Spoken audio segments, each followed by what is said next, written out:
welcome to Live Dungeons and Dyslexia. I'm joined by some friends from my Discord, and tonight we're going to be playing Vast Grimm. Got it right. Which is, it's a sci-fi, Mörk Borgish, horribly infectious things and diseases that are going to kill us all, but a very streamlined game. We've all created random characters using Brian's amazing link that's on his website, which I'm sure he'll take us through once we get to there. I think I'll just say who I'm going to play. So this is completely and utterly randomly created. I am playing Durak. Your name is lost in the frigid void of space. Anyone can remember the call sign Durak. I've got a fanny pack, which isn't what it means in this country, but I'm an unpredictable soldier. I've got some knuckle dusters, and as other people pointed out, I've got mech grade power armor and 10 hit points, so I'm not going to die. Though I am a little bit cowardly because I survived my Legion's army and cowardly deserted everyone. So yeah, I basically stole the power armor and ran off in it while the rest of everyone else had left to die. So fantastic. Expect more of that. Dean. All right, I am playing Glitch. He is a sole survivor. Lived a really horrible life. A lot of bad things happened to him, but he survived. He has a cockroach ability, which gives him a good chance of staying alive. And he is weak and puny, and everyone looks at him like he's not worth their time to even bother attacking. So he is always the last one to get attacked. So he will be staying in the back and letting you all die before he does. Perfect. Bill. Hey, Bill Harvat. Happy to be here again. I'm going to be playing Syntax, and I am a treacherous merc. And basically the way I created my character was I hit the randomized thing until it came up with the one that said, "You're a total bastard." So I was really happy with that because I was like, I'll just play the guy who's a total bastard. And I'm an unpredictable soldier, knuckle duster, and I have a military dagger. But it does sound like I've got pretty good armor because I have a military grade mecha enhanced armored suit, which sounds like I can do things. So all right, and yeah, so I'll be the jerk. Sweet. Wait! I thought you were gonna role play a new character. No, I'm just gonna be myself the whole time. Chris. Right, so I'm playing Crowbar, who is a technomaniac, or the lost technomaniac, which I believe, given that I don't know much about this game, I think is sort of like a magic user. And my character witnessed some unspeakable event on the moons of the dead and found it fascinating. So I guess he tried to explore it maybe too much because unlike Durak, for example, who's got 10 HP, my character's got no armor and 3 hit points. So he might be not long for this world. You can kind of see in art how he looks like, but it's not the looks that are important because on my character sheet I have that I refuse to bathe or clean myself in any way. So it's probably very smelly wizard. That's what I'm going with. A very smelly wizard. Awesome. Nice. And finally, Scott. Yeah, so I'm Scott. I'll be my character is Para, who is a manchine, half man, half machine, and I'm also a bit of a merc, but I don't belong anywhere except in battle with my Legion. And somewhere along the way, I've replaced parts of my body with mechanical parts, including I have a rusty pincer, like a lobster, but not nearly as pretty for my left hand. And in addition to that, I do have the tier 3 military grade mecha armor that was mentioned. So I've got a whopping 8 hit points. So I guess I'm the guy that everybody stands behind until I die first. So, and then we'll get in your armor, what's left of it. Exactly. And then you strip me. Yeah. Exactly. Yeah. Fantastic. So I just want to hand over to Brian. Thanks for being here. Thanks for running this, Brian. Yeah, thank you all for playing. I'm looking forward to the game. For those of you that don't know what Vast Grimm is, it's a rules-light sci-fi horror game. As Adrian had said, it's a very B-movie, splatter, punky, gross, over-the-top style. Most of humanity has been infected by one of 6 different strains of parasitic worms. Because 663 years ago, the 6, they were a religious sect, all converged on K2116b, which was a small planetoid that had this ancient mausoleum, the Mausoleum of They, and they used their tributes. As Chris had mentioned with Crowbar, the Lost Technomaniac, magic in this setting are little microchips or jump drives that kind of release kind of like a scroll if you were using it like a scroll, and they combined their magics together and opened the doors to this mausoleum. Unbeknownst to them, when this giant gust of air came out, each one got infected with a different parasitic worm. And they traveled the rest of the universe, infecting other people. And when the worms get inside of you, you can live with them for quite some time. But there is always the chance that you will become overcome by them. The worms will take over. They will love their host body so much that they will turn you into one of the Grimm, an alien hive mind zombie-like species. You know this has occurred when somebody's eyes go a complete bioluminescent blue, their skin starts to crack, and magenta streaks start coming out of them, and they turn into a zombie-like creature. Going to the talk of the tributes, every day you start with D4 neuromancy points plus presence. So if you don't have that on your sheet, I can't recall if it's on there or not, you'd roll a D4, add your presence, and that's how many you would start with today. And if you have tributes, or if you find tributes, or if you steal them off a Crowbar's dead body, you would take one of the tributes, spend a neuromancy point, roll a D20, and try and get a 12 or higher by adding your presence to it, and then the magical effect takes place. There are certain things in the game.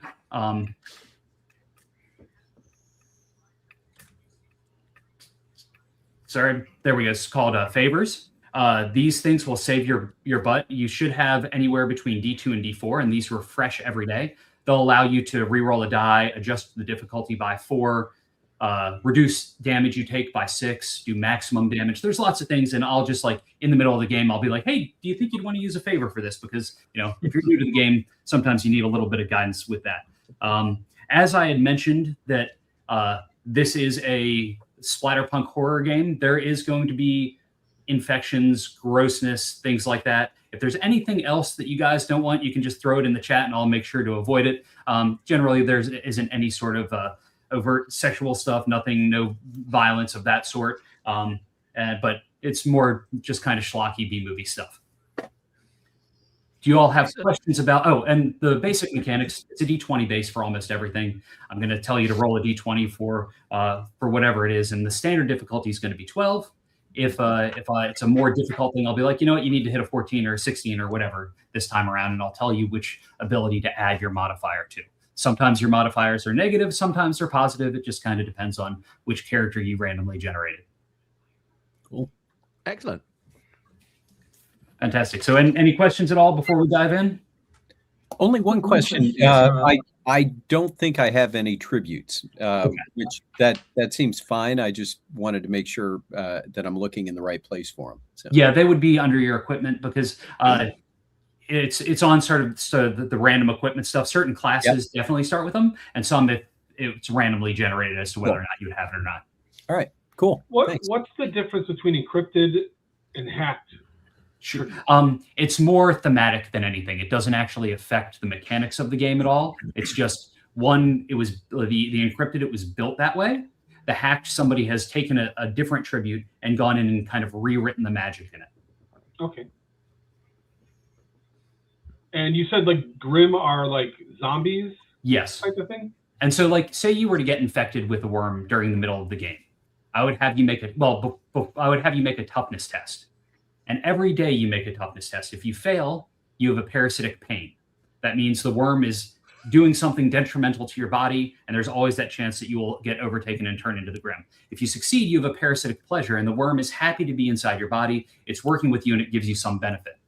There are ways to extract the worms, get them out of you, and if you get infected by one worm, like, say, the Nurok, the brain worm, if you get infected by that type of worm, you can never be infected by that type of worm again. So there's the chance that you can build up an immunity by getting infected by all 6 and then become what's known as one of the unscathed, somebody that just can no longer be infected by worms.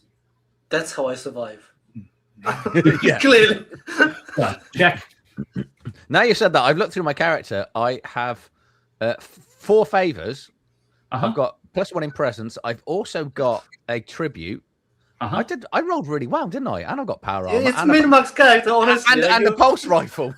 Yeah, you did great. You got a pulse rifle, man. Oh, I have a dagger. I have a bang stick, and I think it's like a shotgun. it is a shotgun, but it's also got like a dagger at the other end. One thing about so everything that uses energy uses batteries in this game, and batteries are universal. So a battery has 24 charges.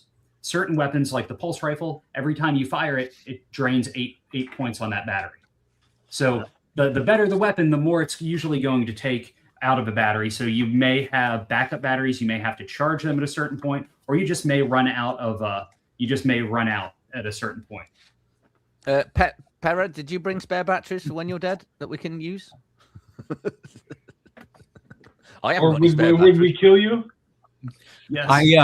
Yes. So I don't see any spare batteries. I do have a pulse rifle, and my favorite starting gear is a mini boombox, which, as you can imagine, based on the name, is not a radio. It's a small device that looks like a radio, and can be timed to detonate, doing D12 damage.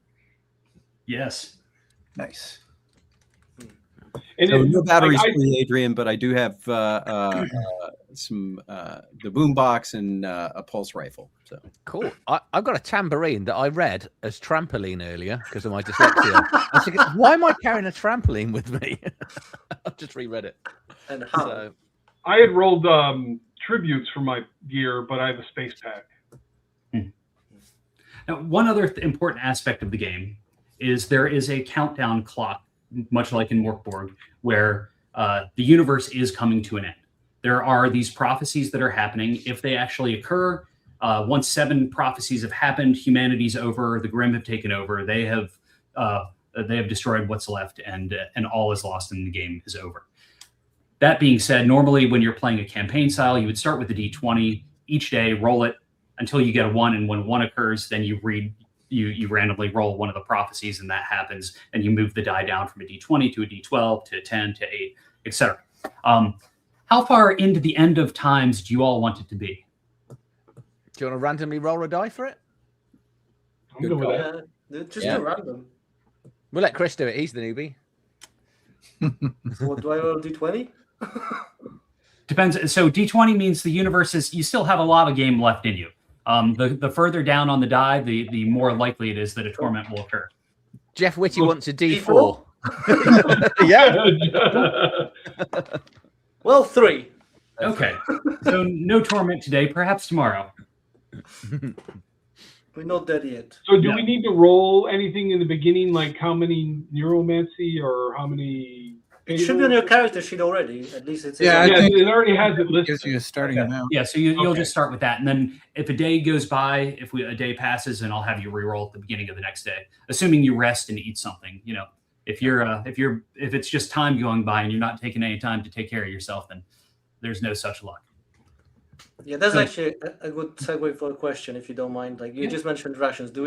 I don't see any tracking or like inventory or anything like that. So I guess in the story we'll have food or we won't have food, I guess. Each of you roll a D4, and that's how many days worth of rations you have. I've already got 22 days of rations. Okay. I have 2. 2. 3. So I'm good. So Phil and I will outlive the rest of you. Yes, that's right. Well, that not if we shoot you and take your ration. Right. Or turn into cannibals. I don't have any rations. I don't know what I just said. And the PvP comes out like that. Right. Yeah. It's like having before we Chris even here, start. isn't it? Well, you guys all have pulse rifles. All I have is a dagger. So I'm Same. just I have a dagger and a coin. So And one of the things with that, like having ranged weapons usually keeps you further away from things that may be infected, because anything can be infected and you may just not see it if they haven't turned into the Grimm. So any living thing could have parasites inside of them. When I first played with the character maker a few days ago, I noticed that some of them start with worms. Does that mean they're infected with those worms? It could mean that. There's also a class called a harvester, And there are people that go and like extract worms out of the dead, out of the living, and sell them on the black market. Some of them, there's certain characters that start with worms as pets, just because it takes all kinds to make this universe dark and weird. Right. One last question, if you don't mind. So, are there people who want to get infected because they really want to become one with the worm or whatever? Yes, there's a class called the Devout, which are people that want to usher in the end of times. They worship the worms. They worship like as a collective. The worms and everything are known as they. Much like in Mörk Borg, there's he and she of the basilisks. So yes, the Devout want they to consume all and want humanity to end. Awesome, thank you. Yep, and some people play that like almost like an evangelical like TV preacher doing it that way. Some play it more like secretive. Just depends on how people want to play it. So you all are on a garbage getter. A garbage getter was what you would imagine a garbage truck spaceship that would fly around to small planets, collecting trash and taking them to the waste barges of Kalar way back in time. But starships have not been made for over 300 years now. So what you have is something that's been retrofitted, built back out. The area that used to be trash in the back has now been converted into an area to like haul and carry stuff, and also probably have some hammocks and things like that hanging up in there for some of you to sleep in. It is 2 floors with a bathroom and a small kitchenette, and like not a whole lot going on. But it's not the best starship, but it's your starship. That being said, out of the 5 of you, who do you think would actually pilot this ship? I have piloting tests at DR-2. I think I'm good at it too. I think Bill's the same as well. But I don't care. What does piloting go on? Agility? It's gonna be tech. Tech. I'm terrible. I mean, but as your personality, not necessarily how good you are in the numbers game. Like, which one of you do you think would be like, this is my ship. I'm the one piloting it. Given that I've only got one real hand, I'm going to say not me. I wouldn't have invited these guys on the ship with me, so probably not me, because I'm a jerk. I'm a bit of a treacherous, murky jerk as well. So, but I guess being in charge of the ship means I can control everything. So, right? Yeah. And no one else is stepping forward. So I guess it's me. There you go. So Derek's the My tech is -1, so I'm probably not a pilot. Same here. Same -1, so I'm like keeping quiet. I just recruited the rest of cannon fodder. Right. Yeah. Right. You keep me around because I'll tell you all the bad things that the other people are doing. Good plan. My call sign is now Danger Magnet. So you all have been flying around for a while. You kind of pick up odd jobs here and there, trying to find anywhere that you can salvage goods, materials, things that might be able to make you some money, taking it to Marauder's Cryosphere to sell whatever you can, maybe upgrade your ship. Maybe you're trying to find, there's this also a fabled Gate of Infinite Stars being built. You're always on the lookout, trying to see if there's any information about that, maybe see if you can get in on trying to find a piece, find a way to be a part of it to try and escape the universe before it collapses. But as you're flying the ship, just kind of on cruise mode, like trying to see what you can find out in the cosmos, you see this strange signal show up on your comms. It's something that doesn't look like anything you've ever seen on your screen before. It's flashing like almost like a neon green color, and it's very abnormal from what you're used to seeing, Derek. Okay, I guess I won't. I'm not even going to talk to the rest of the party. I'm just going to sort of slowly deviate towards it. They don't need to know. They're all in the back doing whatever they're doing. Excellent. But Para is paranoid, so and has halitosis. So I'm going to come wandering up to you and like, what's going on? Why are we changing course? There's just a malfunction on the consoles. It's just I'm just going to try a different route. Yeah, It's a shortcut. Okay. No. So knowing that this is like a 2-level garbage truck, Glitch, where do you think you would be while you're just flying around looking for the next score? I'm sorting through the garbage, trying to find some cool stuff. Excellent. Okay. Para's up in the bridge with Derek, trying to find out what's going on. What about Crowbar? Where would you You be? mentioned there was like a kitchen place or something, right? So he's probably sitting in the kitchen trying to figure out what his like job is here. Like, why is he even here? Like, what happened? How did I end up here?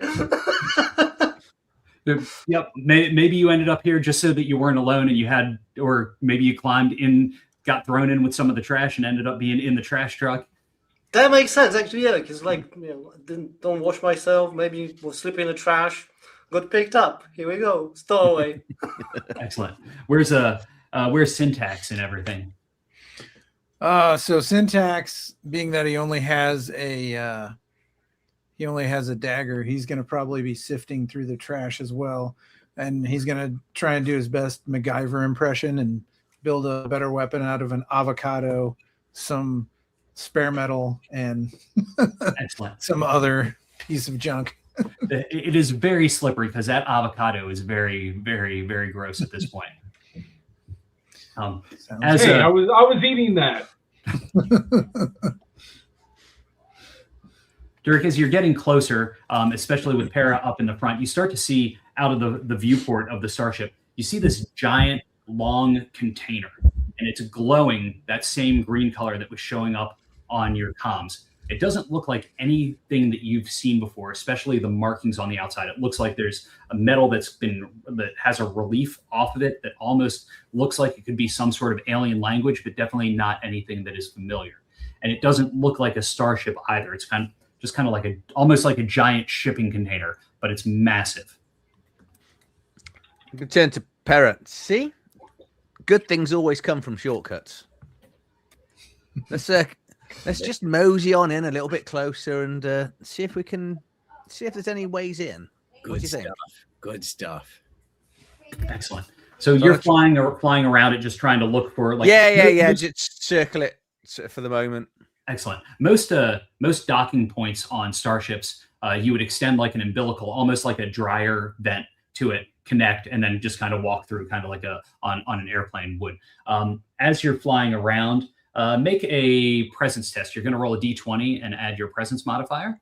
10 plus presence of 1. 11. But you also have the piloting, so we'll make that. Oh yeah, it's -2, isn't it? So we'll make that a 13. So because that all plays into this. As you're flying around, you see that there are two, like on the sides, like about halfway down, there's a small docking port, but all the way on the one back end of it, there's a bigger port where that would be a better place to actually go, and you could actually land. You could land the starship on top, and then kind of slide down the umbilical, or even just have it connected and just kind of have it being pulled along if you wanted to. That would be probably the easiest way to unload everything on that ship to get on ours quicker, wouldn't it? Right. Yeah. It's a bigger, if there's goods on here, that's a bigger connector to be able to get more on your ship. Yeah, we'll do that. We'll aim for that then. Okay. Excellent. Before docking, is there anything that anyone wants to do? Like anybody else that's in the garbage getter probably doesn't know this is going on except for Para. Oh, we've got a communication device, haven't we? So I'm going to let people know that we've discovered something and we'll be docking. So you might want to get your armors on, boys. I'm going to grab my stuff. I have developed a kind of a hollow area in the heap of garbage, which is my room. Mm-hmm. And it's basically got a tunnel to it, and it's just a big open hollowed area underneath the big pile of trash. I love it. Excellent. So I'll grab my stuff and then come on out. Yeah, I'm going to equip my tier 3 military grade mecha enhanced armor suit. Excellent. That takes you a little while because it's big and clunky and makes it a little harder to get around, but it definitely soaks a whole lot of damage. So Crowbar is gonna grab his coin, which I'm assuming is gonna be his lucky coin. He's just gonna start tossing it, hoping that this is gonna bring him some good luck. Because boy, he needs it. It's kept you alive this long, though, hasn't it? Exactly, and make my way to wherever Jurek is, so we can prepare for boarding, I suppose. Yeah. I need to get on my power armor, get out my pulse rifle, get out my trampoline. They have such amazing toys, all these people. Nice. Right?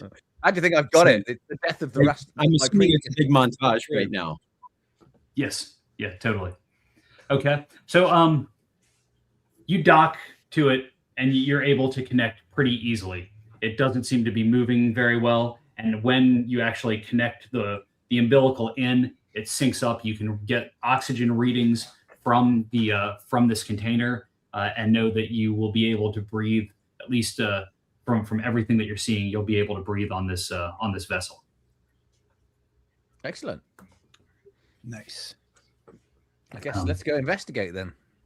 As Syntax is putting on his armor, I just remind him that, you know, if Durek ever dies, that me and Durek have an agreement that I get to take his armor. But you shouldn't ask him about that because he's self-conscious about it. He doesn't want to think about dying. He's a privately generous person, yeah? Yeah. As he's saying this, I'm behind him and I'm just like, yeah, sure, whatever, buddy. And I pat him on the back.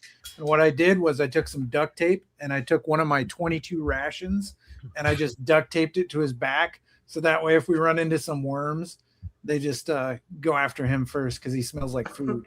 Nice. So as you're exiting, what's the name of your garbage getter? Junkyard. The Millennial Falcon. The aluminum Falcon. Now, because we're old, let's go slave 2. No, we can't say slaves. It's got to be the unpaid. Yeah, you're going to get demonetized. The unpaid intern too. So. Excellent. Okay, so it's a combat. It's one of those many names that just came out. He's the junk Falcon. We'll go Junk Falcon. That'll do. None of us can agree on the name, so we all call it by a different name. It's got like 3 names on the side, all scratched out. Yeah. As you're going through the umbilical, heading towards the end of this container starship, it opens up and you've got a pretty big berth. It's round, it's wide enough for 2 of you to go through at a time, but it enters into just only a kind of 10-foot by 10-foot space, and then it has a door on the other side. So with the 2 in power armor, it's going to be too hard for all of you to fit in here at one time. And it looks like there's a door on the other side that then you'll have to go single file through. Entering into the space, you realize not only is it a docking port and a way to depressurize, but it also looks like it's an elevator of some sort, even though from the exterior, this only looked as though it was one level. So, I think there's 3 of us in power armor, Brian, because I've got it. There's 3? Oh, yeah, okay. Yeah. Damn. Okay, yeah. So you're gonna have to take turns, especially going through the corridor itself. Once you get through this main area, what order do you think you all would go in? I'm in the back. Yeah, me too. I'd make sure that Crowbar goes first. I'm gonna show it. Fine. Kidding, I won't do that. Crowbar, you don't have armor? You don't have power armor? I don't think he's got anything. He's a wizard. I remind Crowbar of the agreement that I have with Durek. And he just laughs and just looks at everyone with those power armors and rifles and whatnots, and just takes out his dagger and just position himself somewhere towards the end of the group, if possible, unless being shoved around, but just trying to get out of the way. I'll make sure that Crowbar's behind me, so that way I'm not on either end of the group, so I will not get. I'll go up front. That's fine. Okay, I'll go. I'm just like, you guys are scaredy cats. I'm gonna go up there and get me a pulse rifle. Says the guy in the big armored metal vehicle. And I want to go last because I'm paranoid and I'm convinced that someone is after me. And for all I know, it's one of you. It's definitely me. I'll whisper something to Crowbar about Para, and I'll be looking at Para as I say it. I'll go 2 or 3. I don't mind. Okay. So as you're starting to go through Syntax, the door in front of you, because it's been depressurized and you are connected, it just opens up as you start to walk through. Everything before you is lit in kind of like a light bluish glow of lighting. There's a door to the right, a door to the left, and a hall that continues down. It looks like the hall probably goes down maybe like 70 or 80 feet. and it's well illuminated both along the floor and along the ceiling. It's in your armor, you can't smell what's going on, but it looks very clean, very well maintained, and there is wayfinding signage on the walls and the ceiling above, but it's not anything that you can read. It's in a language that you've never seen before. These jerks don't even speak common. I don't know what the heck this place is, but I can't read it. And you guys read it? Nope. Can we? No. Can I assume? It's foreign to everyone. I shrug. I'm here for the money.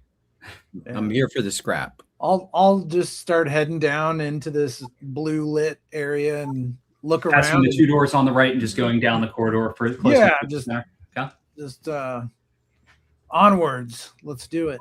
Does it look like anyone's walked down these corridors in a while?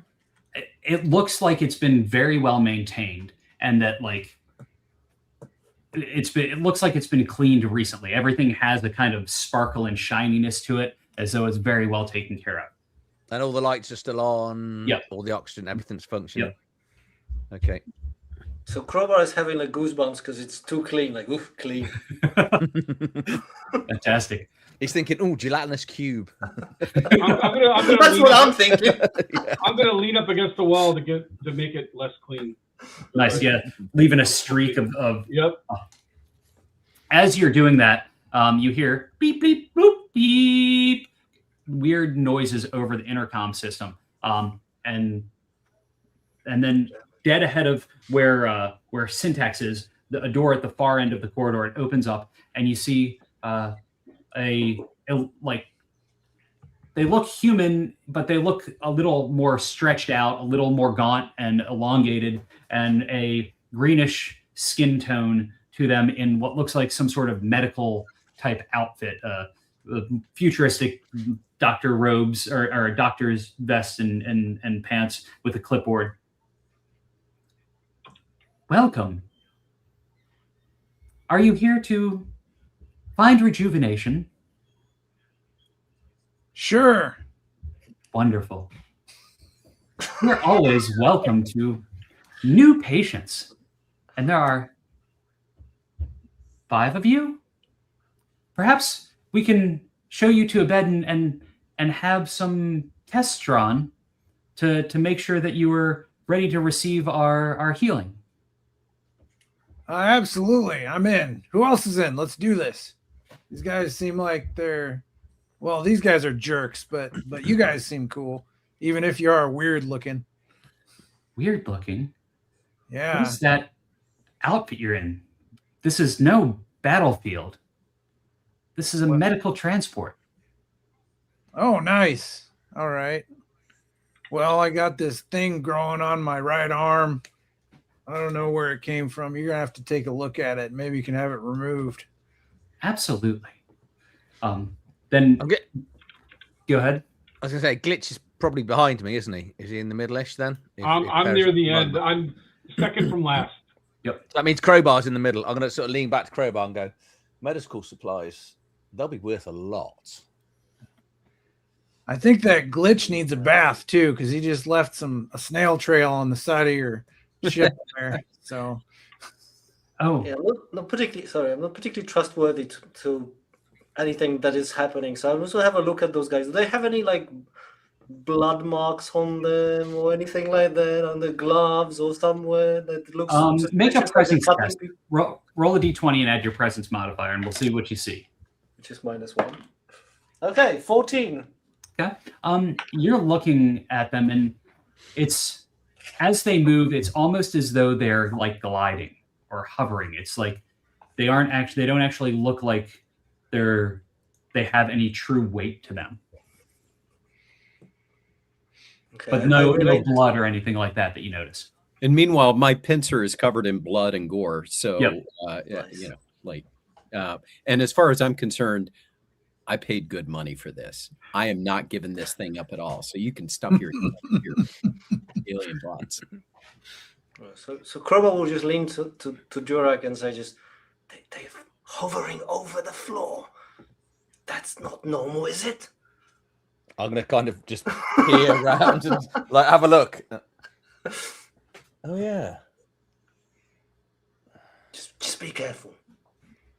Let's should we go off to the left instead? As you're discussing this amongst them, and they're like, they open the door, like, so they're standing at the far end, and Syntax had agreed to go in and take a bed. They open a door on their left. There's a door on either side of them, much like there were doors at the back end on either side.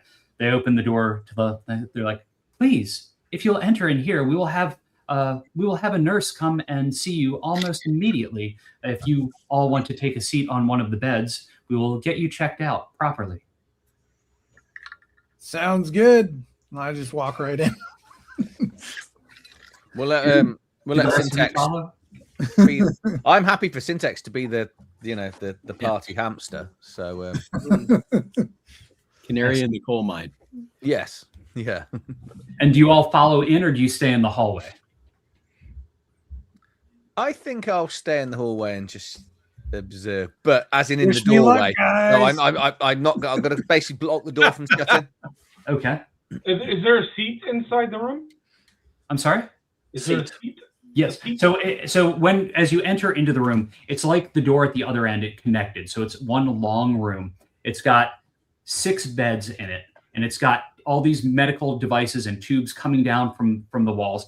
In 2 of the beds are people that are unconscious. They look they look almost on the edge of death. But they have fluid coming in and going out of them. They have machines doing their vitals and all that stuff.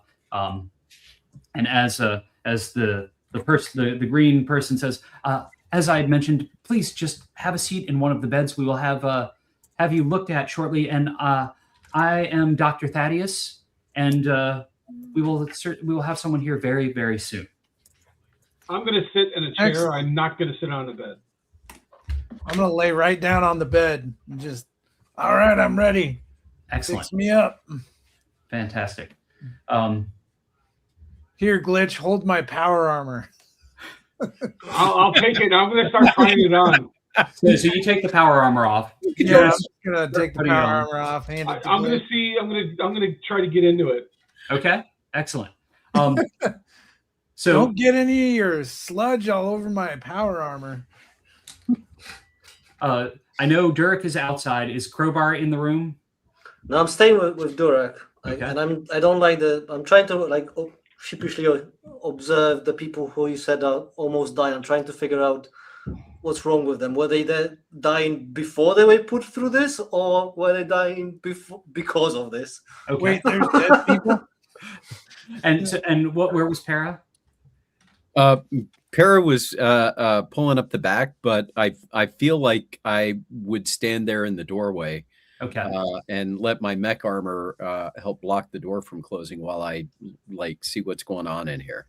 Okay. So I've got 3 of you blocking the door, 2 of you inside the room. The doctor went through the door they came through, and as that door opened, these small buzz bots, they look almost like giant bees, fly through the hall and go over to where the sludge was smeared up against the wall, and they get these blades out and they just start immediately spraying stuff and cleaning the wall to make it to disinfect the nasty slime trail that was left. Inside the room, while Glitch is starting to put on the armor, and after Syntax took it off, both of you make a toughness test. Oh, nice. Yes, you'll roll a d20, add your toughness. I need to go grab my dice real quick. Hang on one second. Did I was expecting a VTT. My bad. Sorry. Did I need to make one? Yes. All right. I wasn't on the bed. I'm sitting in the chair. Yes, but you were in the room. Okay. A toughness. Now I get this at +2 because, or -2 to the difficulty, right? Because of the cockroach, yes. Yeah, but I get a -1 on toughness, so that means only a -1 on the difficulty, really. All right. Let's see. I rolled a 9. I don't know. So that would make it a 10 because you would get +2 for the cockroach and -1 because your stat. So that's a 10. And the standard difficulty with this was going to be a 12. Okay. So what am I rolling for? Toughness. Toughness. Okay, so I just add that, right? Yep. Add whatever your mod is. Sweet. 2. That's pretty 2. good. Fantastic. Oh no, We're all gonna die. Toughness modifier is a 2. Okay, gotcha. My roll is a natural 1. Fantastic. So now, like, would you fumbled? So would you want to spend a favor to re-roll that? That's a time that you might. Sure, want to let's do that. Leading the witness. I rolled my dungeon damsel dice. I'm gonna try a different one. Here we go. Let's see. That is a natural 8, so that'd be a 10. Okay. Not much better. You're sitting there on the bed. It feels so comfortable. You are like nice and relaxed. It's so clean in here, and you just kind of start to doze off. Glitch, as you're starting to put on this armor, you realize how heavy it is, and it's exhausting, and you're passing out. The 3 of you in the doorway see this. You notice, like, especially Crowbar, you were specifically looking to try and figure out what was going on in the room. You saw a little gas kind of come out of some of the vents, hitting the 2 of them, and then all of a sudden they're sleepy. So something is definitely awry here. I'll shout, poison! No! I pointed out, like, there's something like gas and stuff. Now, the 2 of you that are wearing power armor, this has built-in rebreathers into it, so you don't really have to worry about it. You should feel pretty confident that this is not going to affect you. Crowbar, on the other hand, maybe not so much if you were to walk into the area where this mist is. Yep.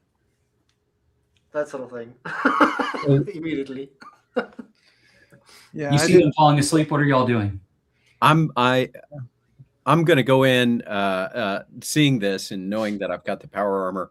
I'm going to use the pincer on Glitch and grab him by the back of the armor that he's putting on before he fell asleep, and turn around and drag him out of the room to the best of my ability. So excellent. Okay.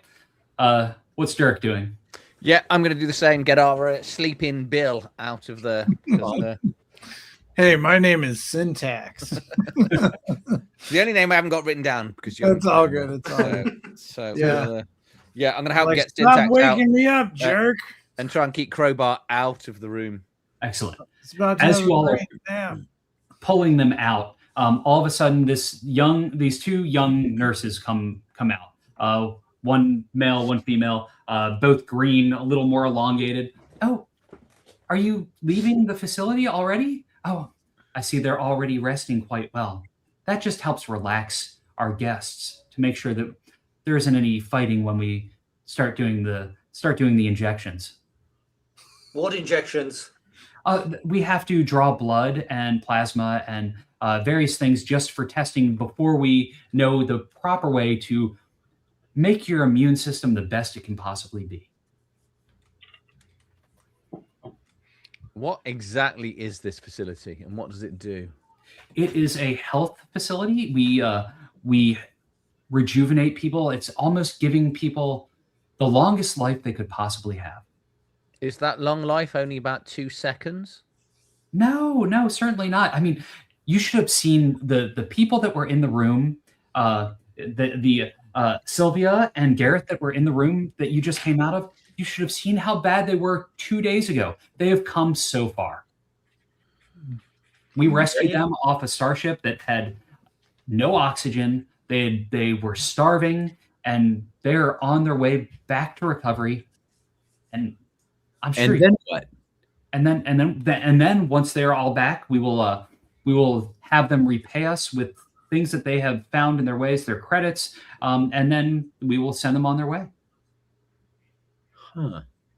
Set a man on fire, he'll be warm for the rest of his life. That is true. Could you show us around the rest of this facility before we decide whether we're going to take you up on your very generous offer? Of course, certain areas are off limits, but I would be more than happy to show you parts of it.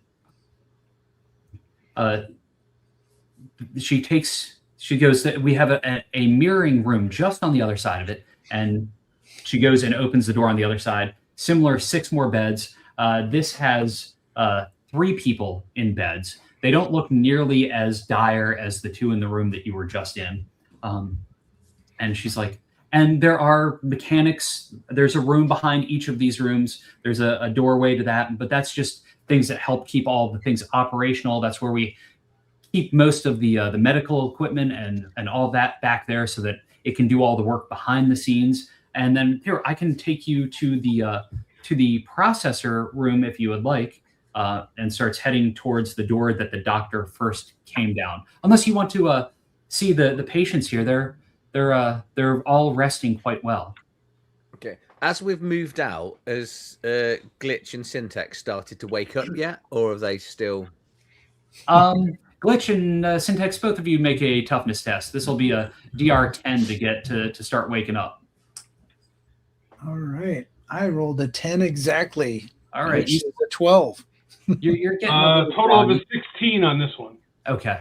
Both of you are starting to wake up as you're being drug around, drug through the hall and into a room with more beds.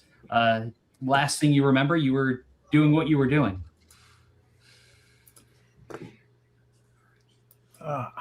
So Glitch is trying to get into Syntax's armor. Glitch had gotten most of the way in, but hadn't really gotten the helmet engaged with the rebreather just to make it easy for not having to drag armor and a person around. Yeah, I'm not in my armor right now because I think Glitch is in it. But Yep. I'm like, hey, why'd you wake me up? I was gonna get fixed up by those crazy green people. What's going on? But there's nothing wrong with you, is there? You don't need fixing. Well, you know. I could be better.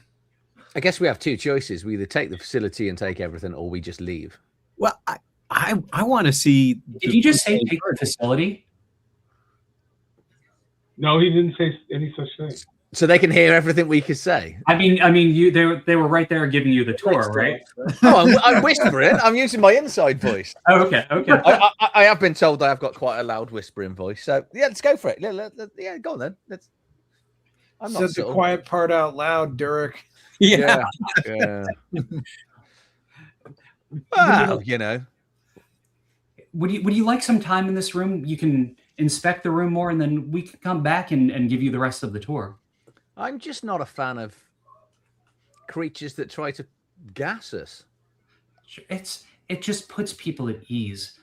A lot of folks are nervous around doctors and around knives and surgeries and things like that. So it's calming. But I'm sure you have some people here that have recovered and are waiting for their 2 friends in the other room. Where are they? We'd like to speak to them. We do not. No, they went on and they're going to retrieve some equipment and they will be back to give us payment when they're healthier. That sounds kind of stuff. I don't like it, Captain. It smells funny. I'm sure you have some kind of video logs showing them arriving and leaving, right? Or even an infomercial. Can we look at those? I'll have to check with the director or Dr. Thaddeus. That's above my pay grade. Who's in charge here? Dr. Thaddeus. Let's go meet that guy. Yeah, where's Dr. Thaddeus? You met Why are him. we talking to you? I'd like to speak to your manager. One moment, please. Is your name Syntax Karen? Yeah. So the 2 nurses, they just kind of back out, they're just backing completely out, and kind of the door shuts into the room that you're in, and they disappear. Can I engage the mask to have the rebreather now? Yes. Mm-hmm. All right. I'm like, this armor is great. I can't wait to take it when you're dead. Well, you've already got it. I mean, now I don't want it back because it's got your stank all over it. Got my funk in it. I'm going to have to find new armor. Wash it out. You'll be fine. It's the reason Crowbar's not allowed armor, because he stinks. I'm going to need a whole lot of hand sanitizer. So can I see any console because I have this dialed-in ability. You can use a console connected to any frequency on the network, whatever that is, to scroll through signal to find any info you're looking for. So I'm trying to see if there's anything I can quote unquote plug in to see if what they're saying is true. Like, are there any logs saying that people arrived or left this facility before, that sort of thing, just to corroborate the story that they're not completely lying and they're just pirates or murderers or whatever they are. Okay. So most doors, like in the setting, like if there's a door that opens up, there's a control panel. So you could go and pop that open and plug into that if that's what you'd like. I'll try that if that's okay. Go ahead and do that and make a tech test. So it says DR10 for this, right? I have a question. No, not 20, not 20. Nice. Yay. Is there criticals let me in answer this? your question real quick, and then I'll explain what you find. What's that? Are there criticals in this? Yes. No. Yes. Okay. Yep. So do we think that these people might be Grimm? No, they have not shown any signs of that. Okay. So you hack in to their system, although all of it is in a different language, the language that you've seen on the wayfinding signage, the language on the side of the ship. Because of how well you did, you're able to like parse together what you see. What you can tell by looking at where you are in the room, the bodies in the beds, the things that are hooked up, everything that is, there's only fluid coming out of the bodies. There's nothing going back in. And you've seen some of the schematics of the ship by hacking in, and you see that all of the things that are getting pulled out of the bodies that are in the beds are leading to a giant centrifuge that's further in the ship and then dispersed even further down into the ship. Okay, I will relay some of that information to my crew and say they are siphoning their life's essence. I don't think this is normal. We should either get out of here, like you said, Jurek, or just take over. Well, what's life essence worth? Maybe we harvest from the harvesters. We could just take control of the ship. Yeah, And then get them to work for us. They don't seem to have any weapons, right? That we've seen. Not that you've seen, no. They've all looked like medical folks so far. And there's no security camera, like weapons in the corridors. There's nothing. No. It looks like No. So they were about to take all my fluids. Yep. That's messed up. They're going to take all your They were juices going out. to give me an injection of some medicine, but We've saved your life, and in turn, you've lost your power armor. that's all right. Glitch looks cooler in it anyway. Aw. And he's just letting me wear it because it's holding all the stink in there. That's right. I don't have to smell them right now. You both look the same. I was confused who was in there anyway. So, As you all are discussing this, the door opens back up, and you see Dr. Thaddeus, who is at the far end. He's now in the hallway, but the door is open, and in front of him are two giant, like robotic, three-headed dogs. excellent. Yeah. Now the security comes out. From what I understand, that you have some concerns about our facility. Yes. Well, now It appears you're more of a taker than a giver. We give back. That's part of our mission. spoken like a true corporation. Oh, can we see that video now of the people coming and going after you fix them up? Oh no, we only keep that for a day, and that was 3 days ago. Oh, How that's convenient. So what do you do with the stuff that you harvest? Oh, I say as I reach down and just tap my hand across my pulse rifle. we take plasma from some of our guests, and we then provide that to medical facilities all throughout the verse to try and help people on their way. Have What about you the encountered? Go on, sorry. I'm sorry. Have you encountered the Grimm? We try to avoid them at all cost. Are their eyes brown? No. Well, are their physical eyes brown, or Yeah. or Trying to figure out if they're full of crap. no, they're a light shade of green, lighter than their skin tone. Yeah. So are these dogs? They're mechanical dogs, or are they Yes, actually? they're robot dogs. All right, dang it. I had a plan, but it probably won't work on a robot dog. Brian, I have a question. Yeah. One of my tributes is where I have Grim Groupie. I can summon Grim. Uh-huh. Are they immediately hostile? What's the deal with them? Yes. I mean, but so Grim are generally going to try and infect anyone that they can. Oh, great. You know, they want to make more Grim. Okay, so by summoning them, I'm basically doing a bad thing, right? Yeah, unless you summon it somewhere and then run, you know, or if you have some other way to try and avoid them doing something to you. Like if you were to do it and unleash it on somebody else. So let's see, Grim Groupie. I just want to make sure I've got all the Grim. Oh, so it's all no, that's Grim Reaper. Sorry. I love that there's a Grim Reaper in this game. That'll be friendly. We'll be fine. I love it that there's a Grim Groupie. Oh yeah, summons D4. Oh, so yeah, so whatever the closest. Well, no, so it would do magic if you succeeded, and then all of a sudden D4 Grim would be right there. Let's go for it. Do it. So if I know these people for a while and they know that I have this tribute, That's up to you. We do know. I'd be okay. I'd be okay with it. Yeah. Whatever you think that they would know after traveling you for 3 to 5 weeks, that's your call. So when you say your mission, have you got a boss, or you a self-contained enterprise that then freely just sells this plasma off the highest I'm pretty profit? sure we all work for someone, don't we? We don't work for anyone. I work for me. Well, I do not have that luxury.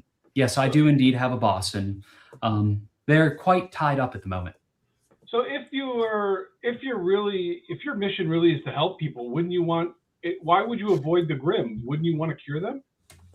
There is no known cure for the Grim unless you have heard of science that we have not discovered yet. The only true savior for that is death. Well, you never know until you keep trying. You got to keep trying to see if you can figure that out. But we are not researchers. We implement true known science. Feel like this is an infomercial for a timeshare. Let's get out of here. Would you like to buy a bed? We could rent it lease it for a year, right? Yeah. How about a new boss? I think you should all take a seat on the bed, and all of a sudden the dogs start moving in a little into the room, into the hall and into the doorway as he kind of glides back a little bit. Are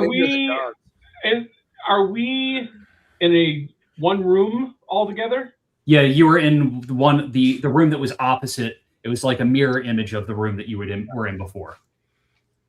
As much as I'm a dog lover, if that 3-headed freak takes one more step forward, I'm going to shoot some faces off it. Yeah, and it's a robot dog. It's not a flesh and blood dog. Yeah. As far as I'm concerned, I've already got my pulse rifle in my hand. Yeah. Can I make a step towards the door that guy is at, and then summon some Grim in that room? So stepping towards the door is stepping towards the dogs. Oh, is it? Okay. Yeah.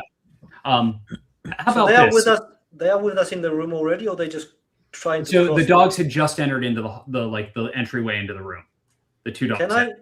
Can I use? I'm already plugged into the console. Can I close the door on them just to, smash them? Try as they're coming in. Oh, I love it. How about this? Roll a d6 for me, Chris. I like that.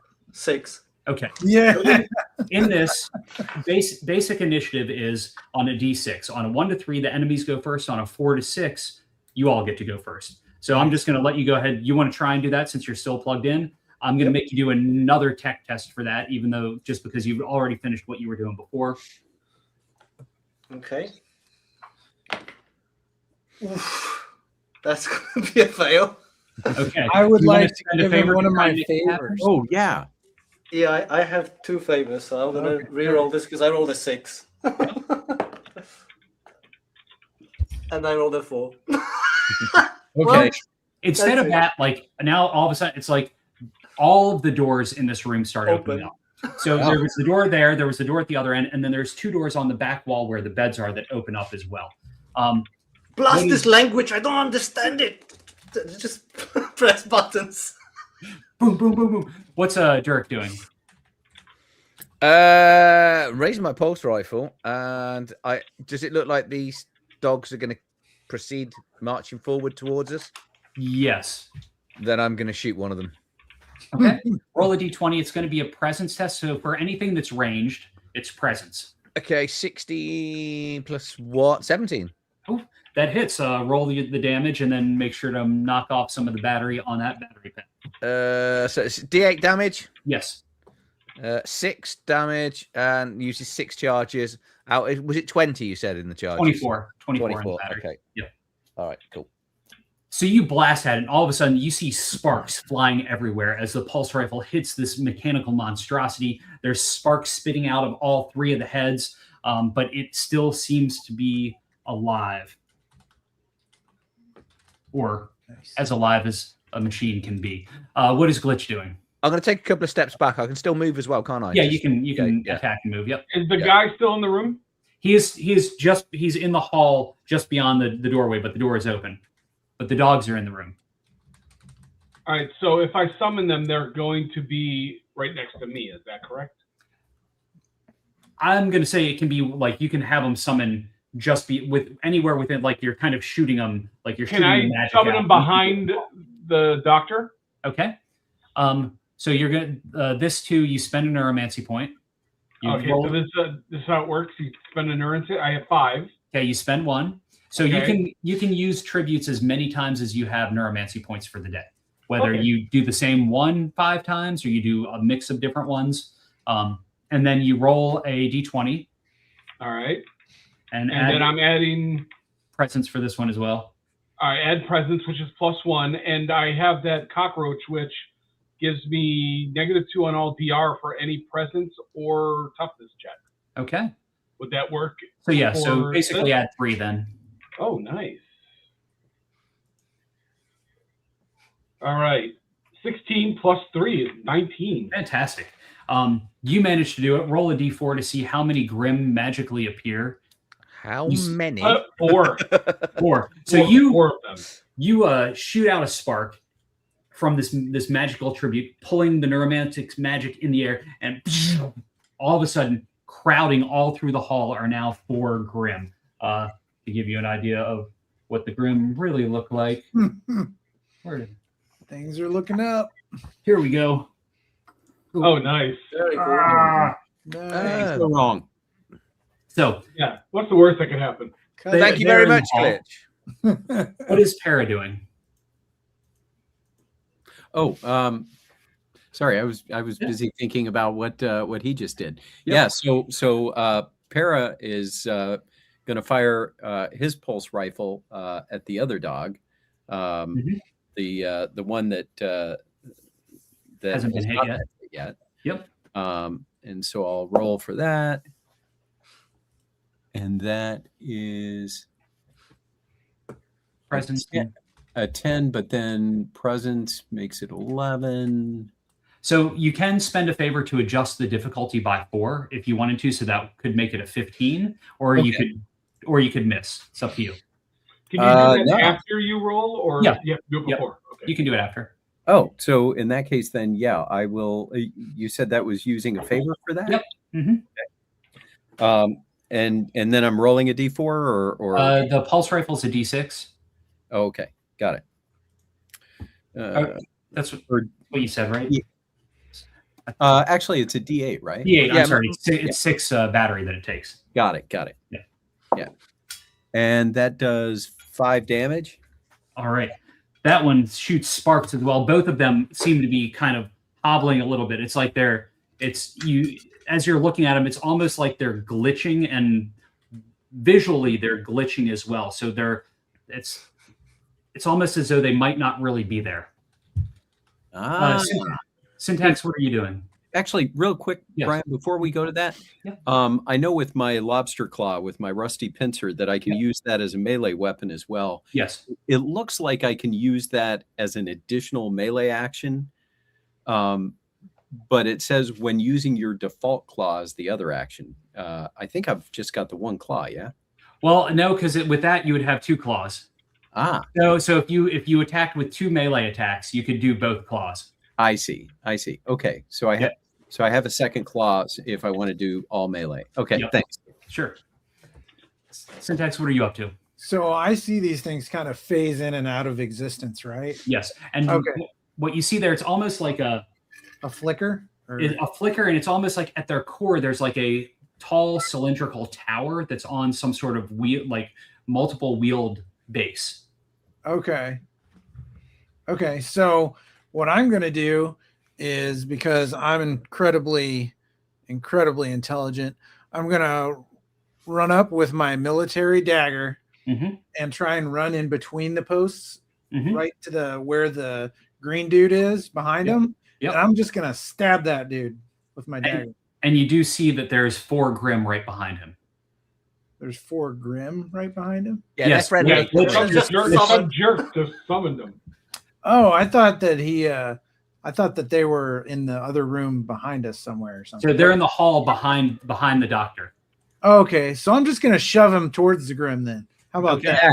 That way that he falls over, they jump on him, they get lunch, they're happy, we're happy, he's dead. Excellent. So this is going to be a strength test because it's going to be a physical action. So you're running, pushing him. Make a strength test. Perfect. I have a +0 on strength, so I'm really good at that. All right, I got a 2.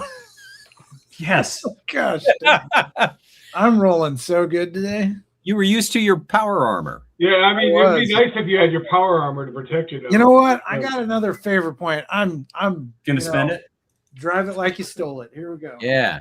I got a 15 that time. Excellent. So you run and you go to shove, go to push him right in the chest, and you realize that that's not really there. That maybe this doctor is made of the same sort of material as the dogs, and instead you end up hitting the post in the center with your leg and shoving that into the Grimm. Make a toughness test. All right. Because now all of a sudden you're right up and in breathing space with these Grimm. You got a don't have a natural rebreather. 16. What's that? Well, I got a natural 16 and then 2 for toughness, so Okay. 18. You smell the rotting decay that are the Grimm. You know how nasty it is, and you see these faces just kind of turn and just snap their heads at you, their eyes glowing blue, unaware of how they just got here, and they are just almost drooling at the sight of your flesh. Oh, great. So I killed the whole party. They're not real. They're projections. Hologram. We're the only thing the Grimm can eat. This is not a good situation. So that being said, so the 2 dog towers are going to shoot at Para and Durek. Each of you make an agility test. You roll a d20, add your agility as these sparks are flying out of the towers. 10. That's going to be bad, I think. Yes. Yeah, mine was a 2. Okay. And so the thing about the power armor, even though it soaks a lot of damage, it's easier to get hit because it's harder for you to maneuver in that. So, so that's technically a 6 then, yeah? Because yeah. DR4. So Nice. You both got hit, and these sparks, they're shooting they're sending as much energy out of these towers as they can. And so each of you take d6 damage, but you'll roll the damage, and then you'll roll what the armor soaks as well. So you probably won't end up taking much of anything, most likely. Okay, so 3 damage, and my suit armor soaked to 6, which is handy. Nice. So 5 damage, and my armor soaked to 2. So 3 so damage. you took 3. Yep. So you feel the electrical shock coming, going all over the armor, but somehow it finds a way and it starts to ground itself in your flesh. What flesh you have, knowing that you also have the part mechanic as well. And then the Grimm, 2 of them start walking down the hallway where you cannot see them because most of you are inside the room, except for Syntax. You see them walking down towards the hall, towards where you came aboard the ship, but where you also know there is another door into the room where the rest of the party is. The two that are still in the hall, on the other hand, Syntax, are attacking you. They do not have weapons, but they're trying to claw at you and bring you in closer to them. Make an agility test ×2. Okay. I got a 1 agility. So the first one is a 19, which means a 20. Nice. Second one is a 3, which means a 4. On the second one manages to grab you by the shoulders. And as they do that, you see their mouth open really wide. It's almost as though their jaw is unhinging. And they open and a giant spew of all these small larva-like worms come flying right at your face. Nice. Make a toughness test. This is going to, because it's such a vomit of worms, it's going to be a DR 18 for this. Okay. I'm about to die. Here we go. All right. Man, it would be nice if you wore the armor. That is a natural 20, so 22. Nicely done. Somehow you managed to close your eyes, close your mouth, and like grab your nose to keep all the holes in your face from having any of these worms crawling up and getting inside of you. Nice. Yes. That puts it back to you guys. We'll go backwards this time from where we started. Syntax, what are you doing?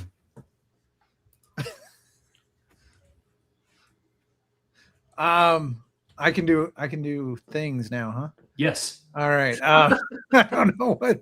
I'm sorry. I'm like blanking on what to do. I think I'm gonna just run. Okay.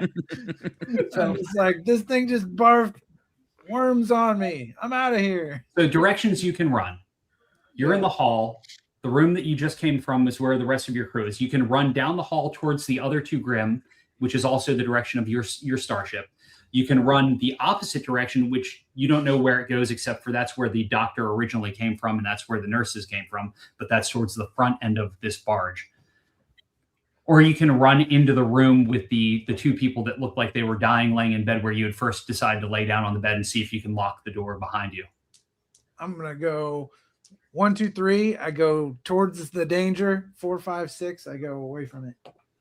That's a 2. Nice. I'm going towards the danger. So Which one is the danger? Deeper into the unknown. Here Yes.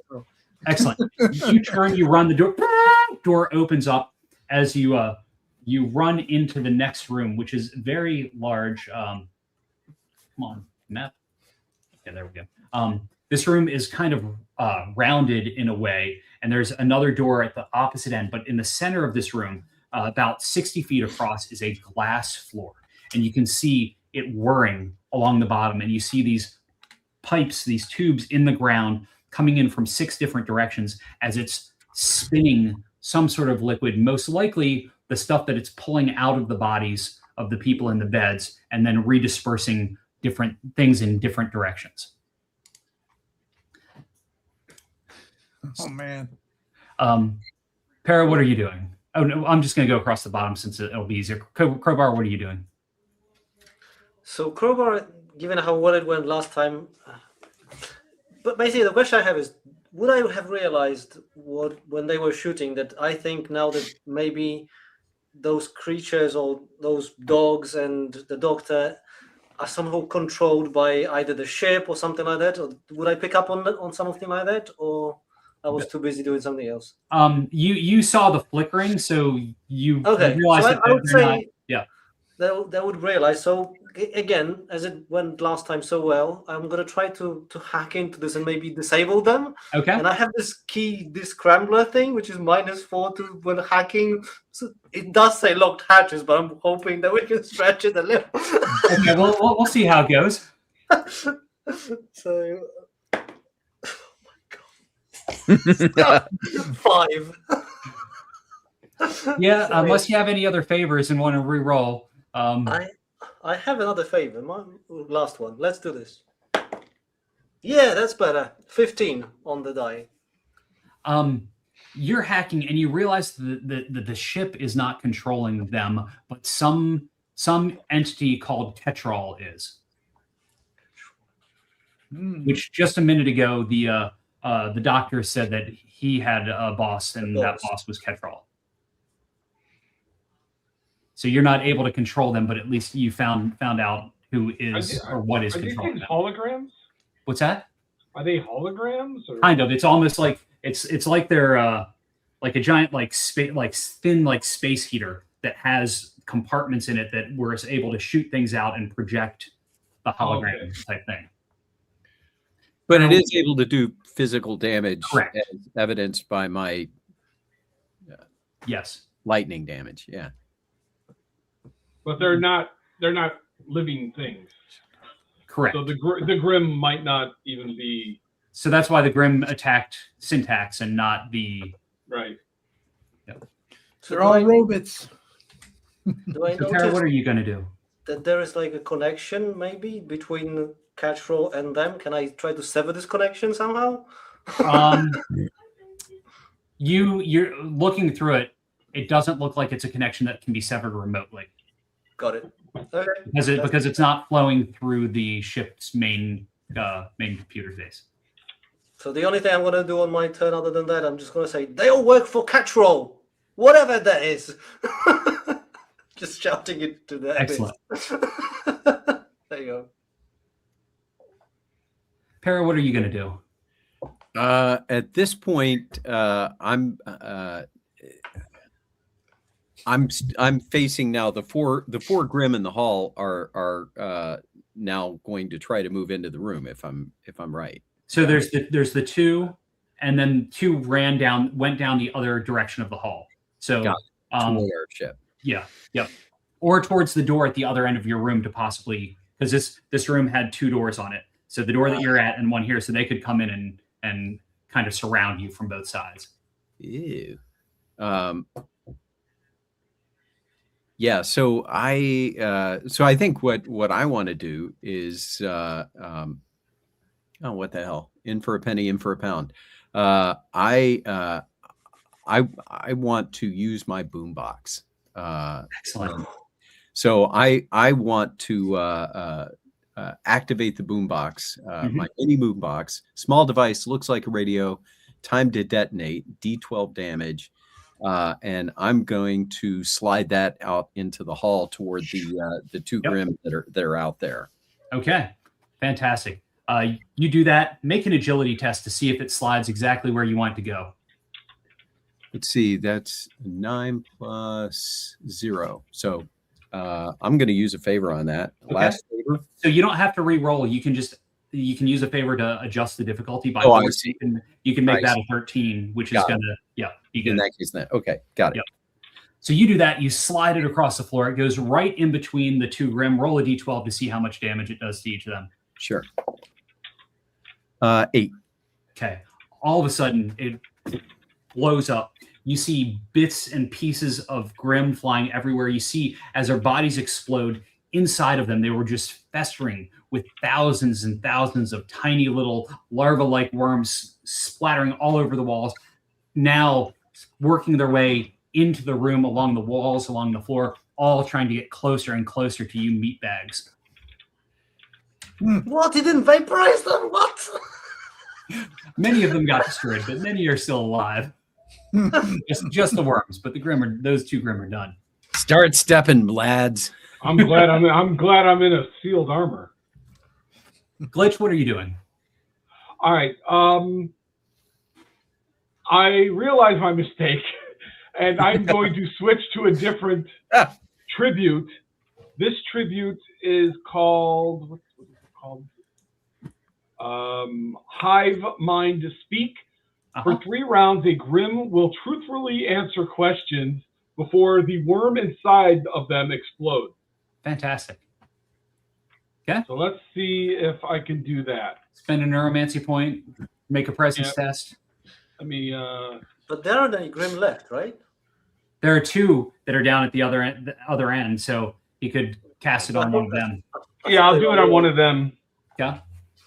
All right. I get +3. You said, right? I think that's going to fail. So I'm going to spend one of my favors. Okay.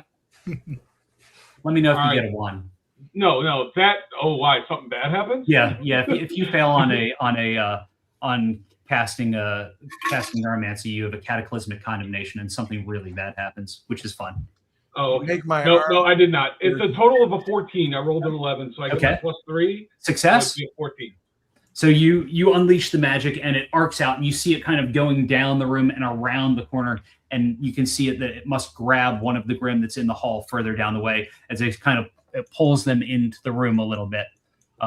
You can ask one question this round, and then what was it, D3 rounds or 3 rounds? It says 3 rounds. Okay. All right, one question. Who is your daddy and what does he do? See, I don't know anything about the Grimm, so I don't Sure. know what I would want to ask. So, as far as you know, you believe they're hive mind. There's rumors that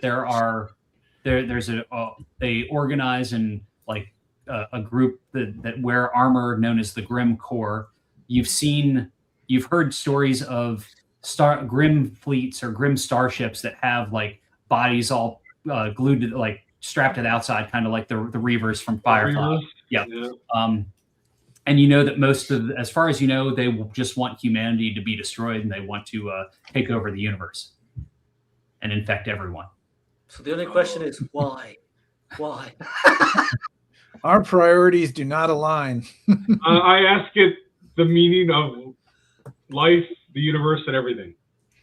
To give oneself over to they. What is Derek doing? He's pretty tempted just to run off and leave the crew here to die. Thanks. He's so we got the two dogs are still alive technically. Technically, yeah. They're sparking and glitching. Yeah. I'm gonna try and take out one of the dogs. I think. Okay. 18. So that's Hits. all good. D8 is only a 3, sadly. And the tower just falls onto the ground. It's enough, so at least it's tangible enough to kill. So Yes. You see more sparks, and all of the hologram disappears, and it's just that kind of long cylinder with like 4 rolling wheels. Thus, how the people may have glided, seemed like they were gliding or floating because they were just kind of on like rolling casters almost, or like cool. casters. From my interactions with the Grimm, am I aware that the Grimm can be killed with bullets? Yes. Yeah, it's just the spread of the worms that are going to come out after it is the right, possible issue. Okay, I'm going to use my move action to try to maneuver as close as I can back towards my ship.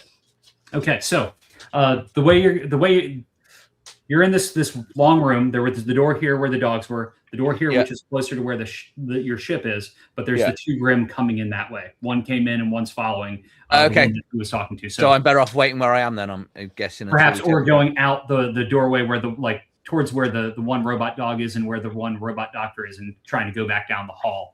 Oh, we've got to get rid. I'll wait where I am because we've got to get rid of those first, really, haven't we? So. All right. Now it's their turn. So the one that was the one doctor that was in the hall that got knocked over rights itself up, kind of shakes a little bit back and forth, and then is going to try. Syntax was the one that was right there. So Syntax, you're going to be. I'm actually down the hall in that room with the. Oh yeah, no, you're right. Sorry, because I ran away. And the doctor, I'm sorry, that the doctor that was there, that was the robot piece that was right there. They would have blown up with the boombox. So I apologize about that. Okay. So there is just the one robot dog that's still in that room, and it sees Crowbar messing with the comm system and is going to try to shoot sparks at you. So make an agility test, Crowbar. 6. Oh no! So you are going to take D6 damage, much like everybody else, as the sparks fly out of this machine. Okay, and I roll for that, yeah? Yes. Mm-hmm. And then if you have any armor, you roll armor to see what you soak. 6, obviously, and 0 armor. And how many hit points did you have? 3. All right. Does anybody want to spend a favor on Crowbar so Crowbar can reduce the damage he took by 6? I have one left. Myself. Okay. I guess not. I've got 4 favors, but it says it says here I'm a total bastard. You generally think only of yourself. Fair. Makes sense. If he close to me, I'll give it to him. But on this occasion, I will let him have one. Okay. Oh, okay, good. He's my favorite little stowaway. It's actually self-serving though, right? Because you figure you need him to get out of this alive. Yeah, there's someone else to be hit when Yeah. I'm trying to run off. So roll a d6 to see how much damage you don't take out of that 3. 5. Oh, excellent. So you get shocked, but all of a sudden you feel there's some strange magic in the air that keeps you from actually taking any of the damage. Down at the other end of that room, that the other Grimm comes in, and you see them go and start pushing buttons on the keypad, and the doors to the room shut with the 2 Grimm in this room. Better than me, clearly. Well, so now all of you are in this room except for Syntax, right? The two Grimm, the four of you. Syntax, you made it into that room. You see the door at the other end. You see this whirling down at the bottom. What are you doing? So there is another door further down, is what? Yeah. So like this room's kind of bulbous in a way, and it's like straight ahead. It's like you could go across the glass floor, and there's another door further down. Okay, but no control panels or anything like that. Just the door. No. This room is just kind of like a center room. Well, okay, I'll head to the door then. I'll just head over there, and at the door there's control panels beside. Every door has like a control panel beside it if you want to open it up and do anything into that. Well, I'll just go in the door first and see what's in there. Let's just go get myself killed. Let's do it. As you go in, this is another long hall, but there's claw marks that pierce the walls that are 2 feet from the ground, running the entire length of the corridor. Oh, that looks promising. About 30 feet up, there's doors to the right and left, and then the corridor continues down even further, and you can see other doors further down, and then a door at the very far end of this hallway, like straight ahead, but additional doors on the right and left. All right, how many doors? So there's the first set of doors, then another like 30 feet. There's another set of doors on either side, then like 20 feet and another set of doors, and then the door facing you. So 6 doors or 7 doors? So 7, yeah. 3 on one side, 3 on the other, 1 at the end. Well, dang it, I don't have a D7. I'll do a D8 and ignore it. And I rolled an 8, of course. Here we go. And a 3. Door number 3. So would that be going along the left side, like 1, 2, 3? Yes. Okay. You work your way almost all the way down the hall and go in the door on the left. In here, there's loud beeps, all these pumping sounds, and it smells like glue. You see these 4 tanks on the far end. They're like a little longer than human-sized tanks, and they're humanoids. They're just kind of stretched out. That are just kind of floating, kind of like Luke when he was after he had been out in the cold. Like a Bacta tank? What's that? Like a Bacta tank? Yes, exactly. Oh man, there it is. And if you look at them, and they have these giant leech-like things stuck on their heads. So, is there like anything like a large crowbar or wrench that I could just smash these vats open and try and get these whatever it is out of there? Sure. Yeah, sure. There's a crowbar laying around. Heck yeah, I'm gonna do it. I'm gonna go ham on the vats and just like try and smash these open like pinatas and ruin their plan, whatever it is. Excellent. You start whacking on it, like you hit it once, and you start to see that the glass is going to start cracking after like 1 or 2 more hits. as soon as you start to swing back the second one, you see the eyes of the person in that one open up, and they just smack their hand on the tank. Do you continue swinging? Yeah, we're gonna keep going. Let's do it. Second one, glass cracks. All the liquid spills out onto the floor. You see it like as it hits the ground, it's like kind of like steaming and smoking. It's not acidic, but there's definitely something that's interacting with the ground a little bit differently. The elongated body, they like slap down on the ground. They lift their head up, and all of a sudden, this leech that was on them leaps off. Make an agility test. Yes. I Thanks, was gonna try and hit that thing before it got off of him, but I guess it's fast. That's all right. Let's see. I thought I'd have time. That is a 16 plus 1 is a 17. You easily move out of the way as this giant weird leech thing lands on the ground. Can I hit it with the wrench, or is that too much? I could do it. I think we'll jump back to the other Yeah, group, and then we'll no come worries, back here. no worries. Yep. Okay. Back in the room with the two Grimm. And a dog, right? What's that? Oh yes, And a dog. Yes, and the one robot tower dog. Derek, what are you doing? Well, being as I've had a bit of luck with killing the dogs, maybe I should go for the last dog. How close to the Grimm now? You're in a room that's got like 6 beds in it with space in between each one. That's about the length of the room, so they're pretty close. Okay, I'm going to try and just get out the other end of the room. Then I think that's probably the best thing to do. Okay, so you start running out, push the door button to open the door. Yeah. Do a double move type thing. Yep. You run out into the hallway. Are you going towards your ship or the other direction? Back towards the ship, I think. Yeah. You start hauling ass towards your ship. My work here is done. Our brave leader. You make it down the hall. How do you think I survived? I was the only survivor at my whole legion. I didn't survive by staying there and fighting. Clearly not.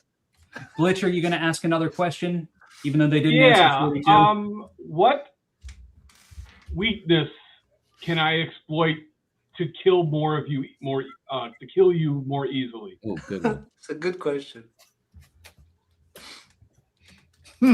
One of us, if one of us sees it, all of us see it.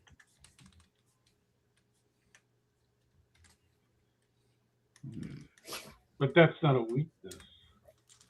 Show them something scary. Blind Pull us. out my penis. No. Blind us. Oh, I see. I can't blind them. Sorry, I didn't realize there was a cat trapped in my bathroom. All right. So at that point, is there anyone else in the room with me other than this Grimm? Crowbar and Para are in the room. Okay. I just want other people around me in case one of the Grimm decide to attack me or attack us. Yeah. That way they get attacked and not me. I will. I guess I'm just gonna. Is there another Grimm in the room, or Yes, there is. that one? Yep. All right, I'm gonna take my shotgun and I'm gonna shoot it. Okay. Yeah. Roll a presence test for a ranged attack. First he brings him here, then he shoots him. Yep. I rolled a 12, so my presence is +1, so that would be 13. Awesome. Then you hit. Roll the damage. I think it's a D8. 4 damage. You shoot it, and you see like a hole go inside of it. You see, as blasting the hole through it, you see little goo and guts and growths and all these worms crawling around inside of the hole, just trying to start to repair itself back together just by worms connecting, just to have a stronger bond. Para, what are you doing? So at this point, I've seen my captain run away toward the ship. Yeah. Yes. Gotcha.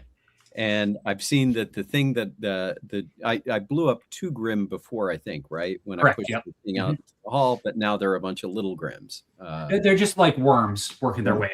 So I mean, as long as you've got your suit on, you're probably safe. Like unless somebody like projected a whole bunch of them on you and they found their way through the suit, you're probably okay. Got it. Don't worry about it. The little cleaner bots will come out and they'll pick up all the worms. Oh, good idea. So how do we activate the little cleaner bots? Yeah. So at this point, I think are there any full-size Grimm that I see in sight? Yes. So there's the one that Glitch was talking to, and there's the one that Glitch, the other one that Glitch just shot a hole into. Gotcha. Yeah, because I think I want to use my pincers now. Like, Nice. what the hell, man? I got pincers. Yeah, exactly. If you got them, you got to use them. Yeah. So I think that's the first thing I'm going to do is the one that's trying to reassemble itself. I'm going to take my giant lobster claw pincer and try to cut it in two. Fantastic. Make a strength test. Sure. And that's a 14 plus 1, 15. That hits. Excellent. Roll the damage. And the pincers is D6. Yep. And I think there's a 1 in 8 chance that it'll break a bone as well. Oh, yeah. And that's a 5. This one had already been shot. You grab it right where the hole already was, so there's even less flesh to go through, and you just kind of, and the body just kind of slides in half and falls to the ground, slumping as all these little larvae start spilling out of it onto the ground. Nice. And now, did you want to use the other claw? Yeah, I was going to say if I can do a dual melee, then I'm going to try it again with the other claw. On the one that's been talking to Glitch. And that was a fail. That's a 6 plus. Okay. Yeah. Excellent. Who's my friend? Why are you attacking my friend? What's Crowbar doing? So Crowbar was thinking doing something completely different, but the situation unraveled in such a way that I'm going to take inspiration from Glitch and Para, and I'm going to try to use the console to call those cleaning robots into the room. Excellent. Okay. And see how that goes. And that is a 4. I'm on fire today. Yeah, you think you're calling them, but so far nobody's coming to clean anything yet. Why is this not working? And I just press buttons randomly at this point, basically. Hey, quick question, Brian. Yes. I have so I cannot use tributes under any circumstances. They break. Right. Well, but I have 2 neuromancy. Can I bestow that on someone else in the party? No. Like no. It just tried to kill us repeatedly. No. That's just a glitch in the system. Okay. Yep. Okay. Cool. But you are now being attacked by one of the Grimm. How I had said that. I had said that unless one of them opens their mouth and just kind of spews all over you, that's what one of them is. The one that you just attacked is trying to do. Make an agility test to avoid it, and then if they do land, you'll get extra bonuses for avoiding the Grimm parasite because of the armor. That's a 13. Okay, is it? You rolled a 13 with your it was a straight 13, 0 modifier. Okay, but you have this big clunky armor on that makes your agility -2 when wearing it, dropping it to an 11. Oh, that's interesting. It actually says +2 on defense tests. It says DR +4 on agility, +2 on defense tests. But if it's the opposite, then I failed. So So you would get an 11. Just because the bigger the armor, the harder it is to maneuver around, but it soaks a lot more damage. Okay. So roll a toughness test. You can roll the D20 3 times because your suit has a tier 3 rebreather built into it. So that allows you, it makes it so you take the best out of all the rolls. Well, that was a 3, so that's not it. That's an 11. And another 11. So as all these larvae vomitous spew lands on your helmet, and some of them somehow worked their way in under the mask and gotten into your nose and crawled up inside, roll a D6 for me, please. All right. 2. Not only did it crawl into your nose, but somehow it's found its way into your bloodstream. You have been infected with the Krur, which is the bloodworm. Nice. Now I need you to make one more toughness test to see if the worm is working with you or against you today. Ooh. Come on, buddy. And that's a 15, 14 Okay. plus 1 modifier. So today the worm is happy to be inside your body. Ooh, it's found a new friend and a new place to live. So you have a parasitic pleasure. Will you roll a d4, please? Yeah. Great. He's getting off in this in a corner right now with this worm. That's a 2. Okay. Blood rage. The heat of your blood is fueling your ferocity. Once per combat, roll a d8. On a 1 to 4, you'll deal maximum damage. On a 5 to 8, you'll deal double maximum damage. Whoa! Damn. All right. Today's a good day to die. There is never a good day to die. It sounded better before you said that. And all of a sudden, my audio just disappeared. Can you hear me? I can hear you. You're glitching a little bit, but I I we go. can hear you. Yeah. Okay, awesome. Fantastic. So yes, so you can live for a long time with this worm inside of you, or you can also go and have somebody extract it from you, and nobody else on the crew knows that you are now infected. So they just did their attack. We're going to jump back to Syntax. Syntax, you were going down the hall. You had this leech jump out and attack you. What are you doing now? I'm gonna smash it with the crowbar. All right. Go ahead and roll for Brain leech. Just roll again, like a strength. strength test. Yeah. Okay. That is a 15 plus 0. That hits. Roll the damage. How much does a crowbar do? I don't know. We're gonna go with a d6. Let's say Okay, d6. sounds good. I love the thought of you just picking up Chris, like crowbar character, and like swinging him across. Only I was in the same room, we probably would have. That's Three damage. So you crack into it. You feel like there's no bones in this thing, but you feel, but it is not dead. Ooh. You have done. You hear a strange, loud, shrill shriek as you plunge on it. Nice. And it is going to try to leap from where it was up onto you. Make an agility test. Okay. Oh man. That is a 6, and I got a +1, so 7. Uh-oh. Roll a d6 because it is biting. It landed right on your neck, and it's biting down into you. 2. Okay? None of you are getting in the ship now. There's no hope. So you take 2 damage. Then I need you to also make a toughness test as well. Okay. That is. I'm not infected, Dura. I don't believe you. That's a 9 plus 2, 11. Do you have any favors left that you'd like to use? I spent them all. I'm done. All right. So you as well have now, as it bit into you, it released a similar worm into your body. You need to make another toughness test to see if you have a parasitic pleasure or a parasitic pain today. That's a 17. So you have 2, 19. You have a parasitic pleasure as well. Would you roll a d4 so we can see how this affects you today? Sounds good. Where did my D4 go? There it is. Okay. I got, and of course it went on the floor. Gosh dang it. Now I lost it. Somebody roll me a D4.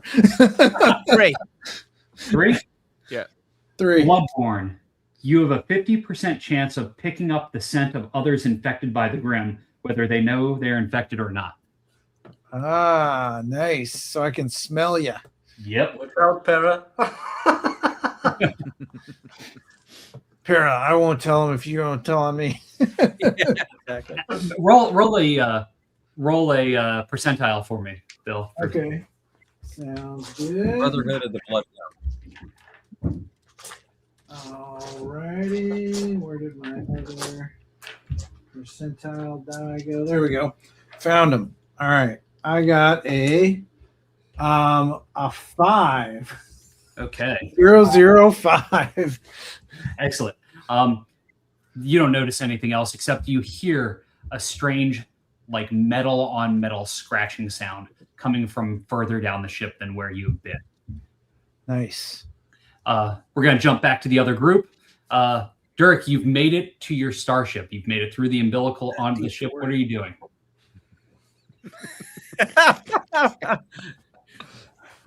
I'm disconnecting.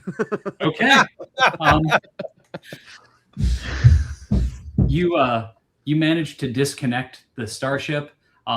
Because this turn is happening all at the same time, if anybody in the Can I room stop happens- him from doing it from the console?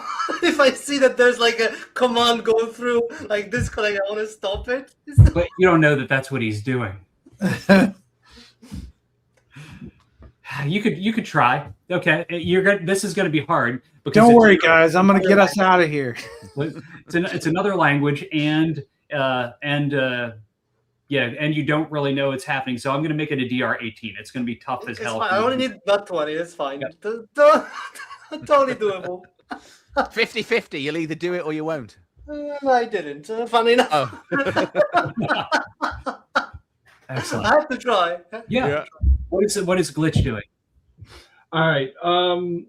So I am going to ask my question as I'm stepping back away from this one I'm asking the questions to because I want to be out of the splash zone. Yep. And I will sit there and say, I will ask, let's see.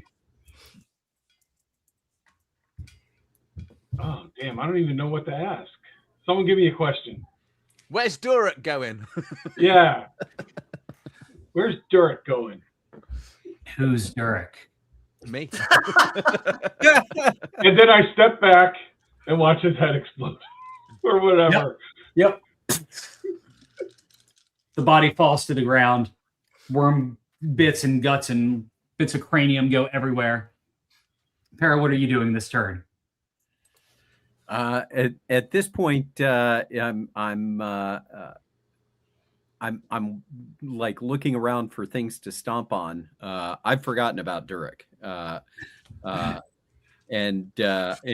If anything, I'm wondering what's Syntax up to and how come he hasn't come back yet? I bet you he's saving all the good stuff back there.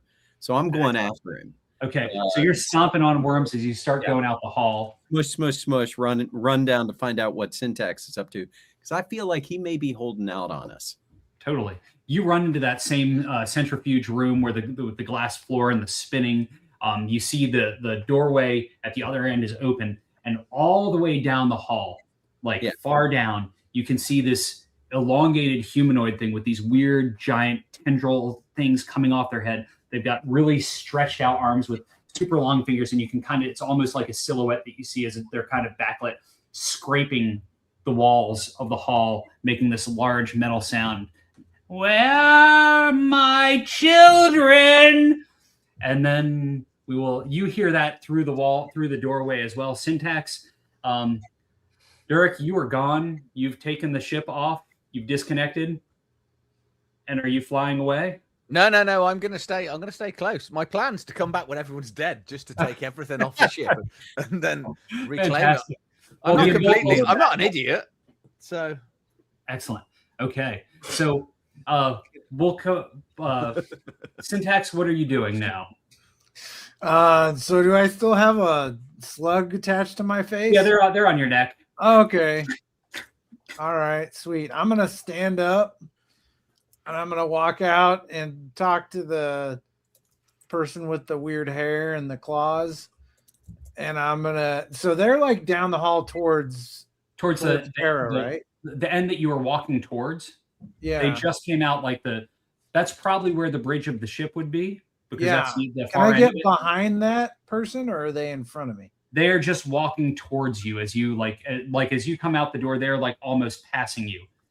If you were going through the door, you came out. I would let them pass first, and I want to go behind them to the bridge. Is what I want to do. Okay, so you do that. Make an agility test just to see if they notice you. Sure, sounds good. That is a 19 on the die. Plus 1 is 20. They are so distracted with Para seeing them at the far end of the hall, they go right past you as the scraping noise skips a beat on the right-hand side as there's no door there. The door is open, and it does not scrape there, but it's still scraping along the other side. You cut behind them and go into the next room, which looks like what you imagined would be a bridge, but as you enter into it, it's like this strangely shaped room. On the right-hand side, there's this odd like rug laid out on the ground. There's all these tubes connected up into the walls. There's a throne that's made out of strange bones from creatures that you can't understand what they came from. And on the other side of the room, it looks like there's all these tendrils that came out of the wall, all these tubes that probably hooked up into the things that were dangling off of their headpiece. It almost, now that you're imagining, you're seeing them like in retrospect and putting it together, it's like they almost had a giant like colander on top of their head where it was cracked open and there was a giant worm attached on top of their head, and whatever these tubes were feeding into it were probably feeding some sort of blood or plasma into them to feed it. Since you saw the blood connection with the worm that you got and what was happening in the tanks. Nice. I know I don't see it, but just a question for me. Was it feeding the big creature? Is that what you're trying to say? Yeah. So like they had these almost like these mechanical like dreadlock type things, and then they were all plugged in, so the like plasma was feeding up into the worm that's in on top of their head. Thanks. Sorry. So, do I see like a central computer in here or anything like that? You do not. You see one more door at the other end. Okay. So, I'd like to go that way, but ultimately with my action, I want to try and grab the tail of this thing and rip it off and just smack it on the ground. So that way it kills it. Okay. Strength test it. Yeah. Let's see if I can do this. Oh, that's a 2. It didn't work. That thing is so slippery. It was in that liquid for so long. It's just super hard to get a hold of. Yep. Crowbar, what are you doing? I'm gonna look towards Glitch and then point at Para, who's I think leaving us, or who already left, right? Yeah, Para left. So, Glitch, we need to get out of here. Let's find out where Syntax and Para have gone. And I'm hightailing it out of here, just running away. Okay. Are there any other enemies here, or they're not? They're all gone. Well, everyone I think is dead. So I think it should be easy to follow where Para is because he's going to be making like. Yes. Yep. So I'm going to follow the sound. Okay. Yeah, I'll follow him on my end. Okay. So you're following. You're not too far behind Para. Para, when you see the thing that I described at the end of the hall, what are you doing? At this point, I'm going right toward it. Okay. I don't want to waste my pulse rifle because what I saw last time was these things are probably holograms. But either way, I've now been infected, and I'm just here for the fight. Excellent. Okay. So within a short amount of time, you're able to get within reach of them. Roll a d6 to see if you get to go first or if they get to go first. Oh, yeah. That's a 6. You get to go first. What are you doing? Yeah, so I feel like it's the double pincers once again. That at this point I just want hand-to-hand combat until one is dead. Okay. Done with me. So cool. Roll to hit. Yep. And that's a 15. That hits. Roll the damage and then roll a d4 to see how much they soak. They have this weird biochem suit that's on them that is going to soak some of this damage. Got it.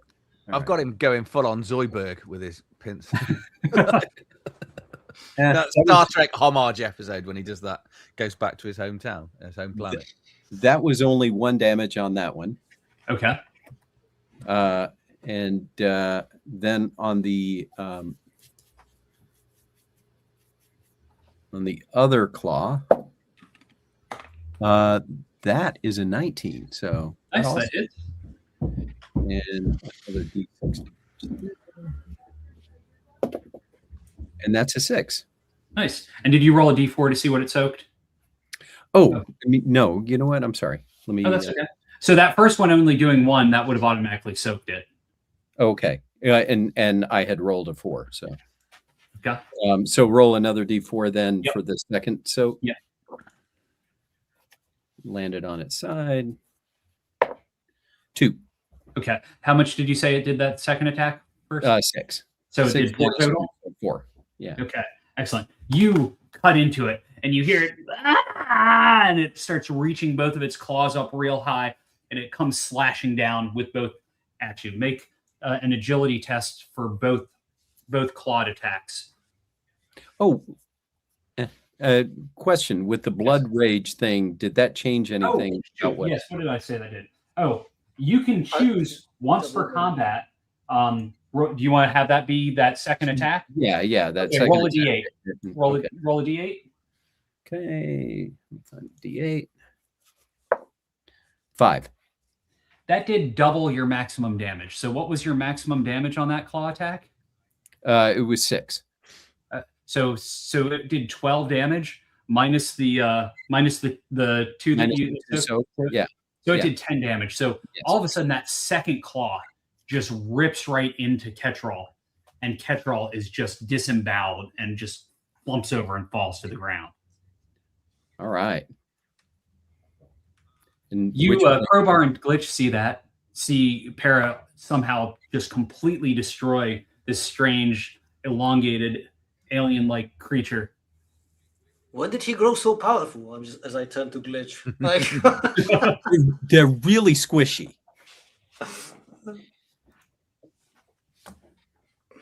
And Syntax, you're in the other room. Yeah. So what are the three of you doing? So I was gonna attack the thing, but I saw Para get infected, right? Or at least that thing spit in his face. You saw a bunch of it, a bunch of the stuff, but you also know that they have a suit like you do. Okay. But you right. also from being infected, or actually who Crowbar knows from being infected that I'm infected, yeah? No, that's Syntax who knows. That was Syntax. No, I'm not infected yet. So confused. Yeah, I'm the one that Who the hell are you people? Exactly. You're not considered a Grimm yet, so I can't pop your head. Do you know who isn't infected? The coward that ran away. Our Brave team Sir leader. But anyway, so if Para is done with his turn, and that's I'm something I can do. So I'm assuming I would notice that there is one door open at the end. Yes. The one that leads to the bridge. So I'm assuming that I can see that the creature most likely came from there. Yes. So I'll try to make my way over there, hoping that maybe I can either start piloting the ship or something like that. That's the hope. You work your way up to there. What was Syntax doing? Oh, you were ripping the thing off. You see Syntax in the room with a giant leech thing attached to their neck, trying to get it ripped off. This room, what you thought would be a bridge, isn't really a bridge, except like there's a weird headpiece thing on one side and a throne on the other, and a door at one end. It looks pretty filthy, filled with weird bones and things like that, and all sorts of the things hooked up into the wall, where a bunch of tubes are coming out of it. Can I still do something, or is it too much in one action? You moved, and what would you like to do in here? If I see he's fighting with the lich, I'm gonna try to take my dagger and stab the lich. Excellent. Roll a strength test. And if I roll a 1, it's gonna. Somebody's gonna stab. So hang in there, Syntax. Stab him in the face. Well, I rolled a 10. So. And do you have any strength modifier? Yes, -1. Yeah. You try and stab and you miss, but you do not hit Syntax in the process. Narrow miss. Okay. Yep. nice. Glitch, what were you doing that turn? Me, I'll try to attack it with the dagger as well on my boomstick thing or whatever that is. Yep. Excellent. So you work your way up to the bridge room, try to stab it. Yep. Let me hold on. You can just pull it off. I rolled a 15 natural, so I think I got it. Excellent. You jab into it, roll your damage. 2 damage. And that is all that it had left as like you stab into it and pull back it like peels it off of Syntax as it's on the end of your gun. As I do that, I immediately regret what I just did because I could have kept his armor. That's all right. You're probably gonna keep it anyway. So, yeah, I'm like, at first I'm like, why are my crew members trying to stab me? And then I'm like, oh, thanks. All right, cool. And then, so There was a bug on you. yeah. Do you guys see any kind of way to control this ship or any computer? There's one more door, you said, right? Yep, one door. I'm gonna go through that door and see what's in there. Sounds good. And as that's happening, Para, I assume you're working your way up to the everybody else, right? Yeah. Yeah.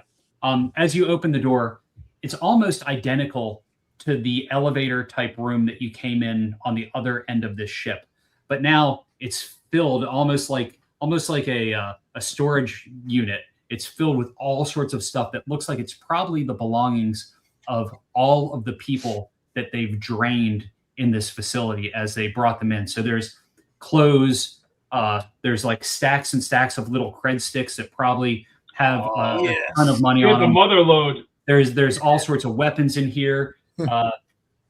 Nice. All 4 of you each take a turn and roll a d66. We'll start with Syntax.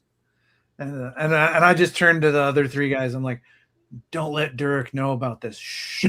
I was thinking the same thing. Because he left it here. I'm looking for a ship that we can fly out of here with. All right, I got a 93. 93. A D66? No, right? it's a 66. So roll 2 6 sides. Oh, I thought you said D100. I'm sorry. Yep. I got a 93 on D60. Oh. That's pretty amazing. That's Yeah, impressive. What's that? A 62 for Para. 62. Yeah. You find a tiny finger-sized bear traps. And make an agility. Oh no. If you put them on, let me know. Don't put them on. Tiny finger-sized bear traps? Bear traps. Yep. I've already got lobster claws. What do I want bear traps for? Bear. Okay. Okay. I got a 64. You find an old expired pack of cigarettes. Nice. Especially since I don't smoke. Smoke if you got them. Yeah, don't tell me about the amazing stuff you found. I mean, those could go for a lot on the black market because they're unopened. That's right. Wood crowbar yet? And just to complete the cycle of amazing rolls, I rolled Snake Eyes, so 11. Excellent. You're on a That's roll. probably good though. You find a nanotech cockroach that you can use for spying. Ooh, I like that. Wow, that's awesome. Nice. And that actually works really well for crowbar. Yeah. And what about Glitch? I got a 1-5. As I pet my cockroach. As you're digging through, you realize that what you're digging through is actually somebody's body. And as you're doing it, it's kind of turned to ashes. Oh. It Yep. just turns to ashes? Yep, as you're digging through them. Nice. I go, this guy needs to hydrate. Careful, Glitch. Along with that, you find 435 credits total combined in all the resources. You find a variety of weapons that will be able to say whatever type of lots of batteries and pulse rifles and things like that were in here. Nice. All right. And you find a key card to a locker on Marauder's Cryosphere. Marauder's Cryosphere is an ice planet where there's a bunch of spires where ships dock to kind of like bicycle spokes, like around a circle. It's like a hive of scum and villainy. So who knows what's in that locker, but it could be something valuable. Drugs. Sounds good. So we got 435 credits. So that means 100 for each of us. And then we just tell Dirk we found 35 credits. I get out of the armor because it's too. And you're gonna have it all. I'm going to get out of Syntax's armor because it's too damn restricting, and say you can have your armor back. All right. I look for a can of Lysol and then. I was going to say, find some other armor around there. Yeah, there's probably another. You can have that set of armor. I'll get it. I did fart in there, by the way. It smells like stale glitch farts. As you're looking around and finding things, one of you ends up looking around out in the room that was like the kind of where the connections were, and there is a tribute out there as well. Ooh, cool. Can I have that since everyone else got something? Sure, yeah, you can have some. All right, I'm gonna go look at it. Just don't turn it to ash. Do you want to use it? The only way to know what it does is to actually activate it. I will use it. The ship explodes. I do get +3 on this, so I Full should be able to Grimm. use it. Spend a neuromancy point and activate it. All right, 13 + 3 would be a 16. Excellent.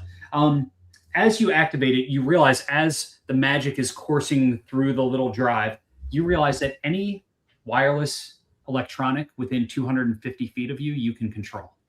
Nice. Ooh, that's really That's a cockroach. That's a crowbar thing, isn't it? I mean, this is probably how Ketrol was controlling the little robots and the buzz bots. I like to picture you using that to bring the Millennial Falcon. Yeah. Oh, he's not. He's back to more us. than 250 feet away, I'm sure. I think he was just waiting just offshore. I was 251 foot away. Precisely. I take a step towards the ship. Yeah. Sounds good. Yeah, I think that we would grab all the gear and bring back a whole bunch of stuff and say, unless there's more. Well, we have this whole ship too. Yeah, that's true. Yeah, Can we fly this thing? This is Yeah, our but- base. As far as you can tell, it's just like a shipping container. There, you haven't been able to find a way to actually pilot this thing. It's something foreign and alien that you've never seen before. Crowbar, can you make sure that you get the cleaning bots to clean up any of those worms that are all over the place? Can I hook up to a console and give it a shot? Sure. Well, yeah, do that. You know, you could actually glitch while you just use that tribute. You could do that. You could Oh just yeah, do it I'll do yourself. that. I'll do that. And I'm also going to say it's a good thing that none of us were infected. And then I'll walk away. Yeah, we got really lucky, definitely. Crazy. By how we escaped that without getting infected. Right? Unscathed, and they were so close to you, Para. Like they were literally on top of you. And being that I can tell that all three of them are infected, I'm just going to wink at each one of them. I'm not infected. You were control. You're not? I thought that you No, had I'm to not be. infected, no. Oh, weird. I thought you guys were. I think the only one that has one in there is Para. Oh, okay. So then I'll just, I know Para's infected. But is there a way like those nanobots can uninfect us, or do we? You're going to need to get there's tools that some people that you can get to remove worms, or you can go see somebody that's what they do. You can pay them money to have them removed. Certain med bay tables, really fancy ones, can isolate them and remove them. Okay. Yep. What's Dirk doing? Still hanging out, trying to wait and see if somebody calls? Yeah, I'm waiting for them to make contact to let me know it's safe to come back. Yeah. So, or if I hear nothing for about an hour, I'll just head back on, hope everything's dead, or there's only one or two things alive to clear up myself, because I know I'm very capable. Yep. But you know, these guys get in the way, don't they? I'd like to picture that Derek comes back and we're all sitting around having a snack. Yeah, smoking these magical cigarettes that have never been opened. These are amazing. Beer and cigarettes. So I just imagine each of us like grabbing all these guns and gear and stuff out of this room, and we've got like the equivalent of like a sci-fi radio flyer wagon that we're pulling behind us. And we're just like, hey, look what we've got. Let us in. You know, I'm so getting shot, aren't I? Once I open the hatch. There was a hover plate in the room, so you could load a bunch of stuff up onto it. There are still people that are attached in the med bay room. Oh, that's right. Oh, okay. Take them or leave them. It's up to you guys, but you know. Does anyone have any medical ability? Oh No. I don't think.